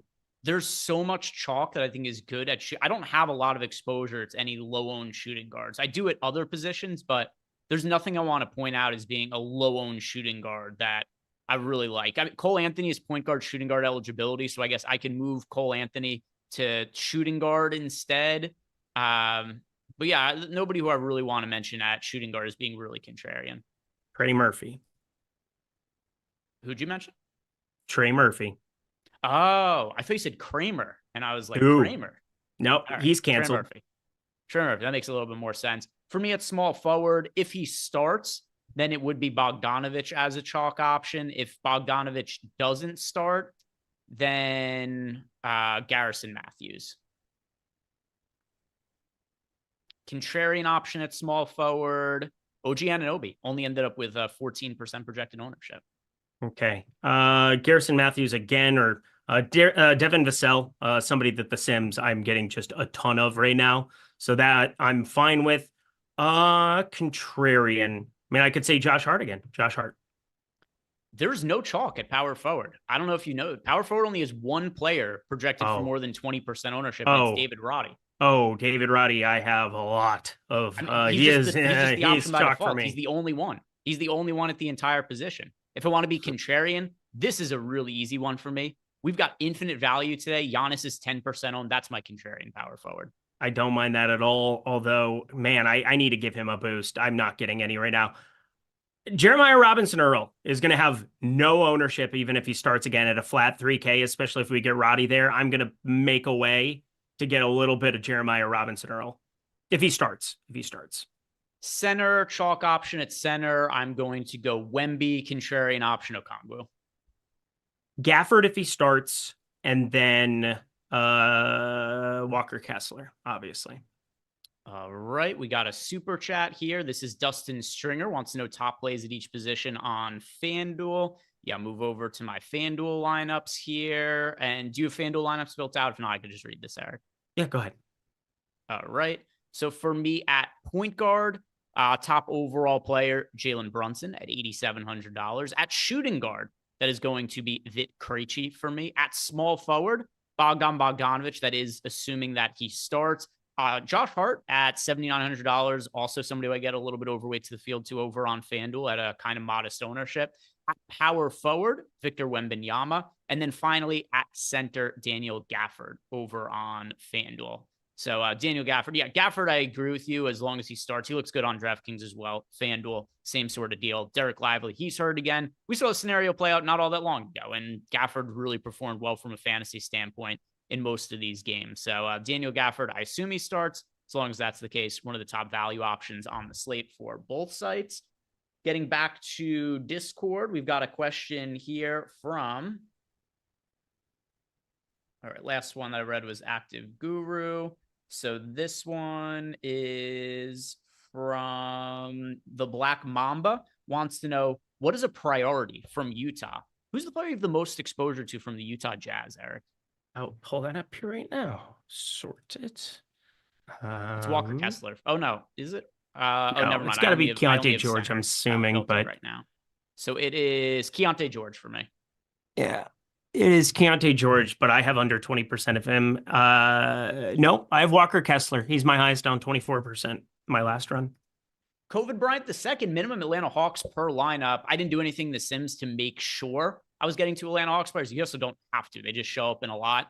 I assume I have at least 2 Hawks in every lineup. I think that would be wise. Chris Albers wants to know, do we have any exposure to Quentin Grimes? I have 1 out of 150 lineups as of right now with Grimes. And yeah, good chance that goes to, well, maybe if he ends up starting and they go small, maybe they might start him over Najee Marshall based on Najee Marshall's last couple. I mean, Najee Marshall runs so hot and cold, and I think Jason Kidd cares about shit like that. I mean, he shot the ball well the last 2, but a little bit of a blowout, hasn't been as good defensively here the last few. I could see a world where Quentin Grimes gets out there to spread it out a little bit more, and Najee Marshall more effective with the ball in his hands. And I mean, you're going to have minutes for Spencer Dinwiddie, Jaden Hardy at the point guard's position, and Klay Thompson, I suppose, has been the de facto spread it out guy. But Quentin Grimes, I'm a little surprised he doesn't get more minutes in these kind of spots. He's shooting 40% from 3 on the season, and you know, you just need to open the floor a little bit more, and you try to take advantage of Messi there on the inside with Gafford, you would think, but hey, I'm not Jason Kidd. It's another one of those guys like Steve Kerr where trying to figure out what's going through his mind is basically like, you're not going to. Yeah, Chris. So as of right now, the answer is, like I said, 1 out of 150 lineups. So not really. But if he starts, then he certainly becomes more appealing. That's just not the direction Kidd has gone recently. But who knows? Like Eric said, he could go in whatever direction he decides to right before lock, and then he could even end up changing it. T. Willis, FanDuel GPP, Matthews and Bogdan Bogdanovic, or Krejci and Harrison Barnes. Garrison Matthews and Bogdan Bogdanovic over Krejci and Harrison Barnes. All right, Sims Tool gave me so much Brunson. Now I need to trim this down a little bit. I'm just going back and forth and back and forth. This is fun. Mr. Coolcam, favorite player at each position for FanDuel. We answered that. Yep, Jaw wants to know, he's playing the $4.20 max. The majority of his top sim lineups use the full 50K. Should I try to get Sims to give me lineups with a few hundred? No. Don't try to leave salary on the table for NBA. Yeah, that's not something you need to worry about ever. You should not leave salary on the table, period. Like, should be like $300-$400 max. Like sometimes you get 5-6, and sometimes you'll get something that shows up like yesterday. If you had, you know, something in at 4,800 or 5K on the Brooklyn side, you probably wanted to turn that into Scoot Henderson if you could and leave 800 on the table. But those are the kind of situations that it's hard for us to like give you analysis for. We've got a question here from Mike1377. Last piece for FanDuel single entry, OG Anunoby or Onyeka Okongwu. Relative to ownership, yeah, Okongwu for me over OG Anunoby. Just relative to ownership. I guess it depends how chalky the rest of your lineup is. If you're not like crazy popular in it, OG Anunoby projects for more fantasy points. So OG, but if you need a contrarian piece, then Okongwu. Andre Rules, is Gafford a good option for single entry? Absolutely. Moddub T says the Sims is giving them a lot of Hawks. Can we rank them? Yeah. Once again, the one caveat being that the starting lineup of the Hawks, which I have a feeling is going to be bullshit. This feels like one of these situations, Eric, where you could give us 10 guesses and we're not going to get the starting unit right. This feels like somebody pulling a weird starting lineup out. So I'm going to add the caveat that the starting watch the playback show I do with Josh. We're going to be getting that starting lineup in the next 30 minutes or so. And that's definitely going to dictate some of the Atlanta guys. that we do and don't like. For me right now, tier 1 of the Atlanta players, it's Bogdanovic and Krejci. Once again, I'm assuming that Bogdanovic ends up starting. I'll feel not as great about him if he comes off the bench. Who's your tier 1 of Hawks? David Roddy on planet Earth by himself. Vit Krejci, 2. Let's see. I'm trying to think of who else it would be. Vit Krejci. Bogdanovic, if he starts, would be in that tier 1 GOAT world. And then Garrison Matthews probably 4th, but like still somebody I want to get to quite a bit. Yeah, so for me, Bogdanovic and Krejci up top right now. Then it's Garrison Matthews, Dyson Daniels, and David Roddy. Then, well, actually, relative to ownership, I'll add a Okongwu into tier 2. Like, I don't have 50% of Okongwu or anything like that. I'm just well overweight to the field when he's projected for 9% ownership. And Keaton Wallace as well in that final tier for me. Next question here. M. Grizzly wants to know who's my highest owned guy and what's the ownership percentage. As of right now, I have 3 players in just over half of my lineups. It's Gafford, Krejci, and Bogdanovic. Yep, those are my 3. Next and Roddy, question. if you said Roddy, I didn't hear Roddy. No, Roddy not for me. Roddy for me. JT Mack, DK cash game locks. Players that as of right now, you absolutely should be playing in cash games. Bogdanovic, Gafford, Krejci, Jalen Brunson, and Wemby. That sounds like a good list. Einsteinium wants to know any interest in Şengün. Yes, I like Şengün as a contrarian spend-up option. We've got him projected for 10% ownership, and I have about 20% of Şengün. So I'm 2x the field on Şengün. That's fine by me.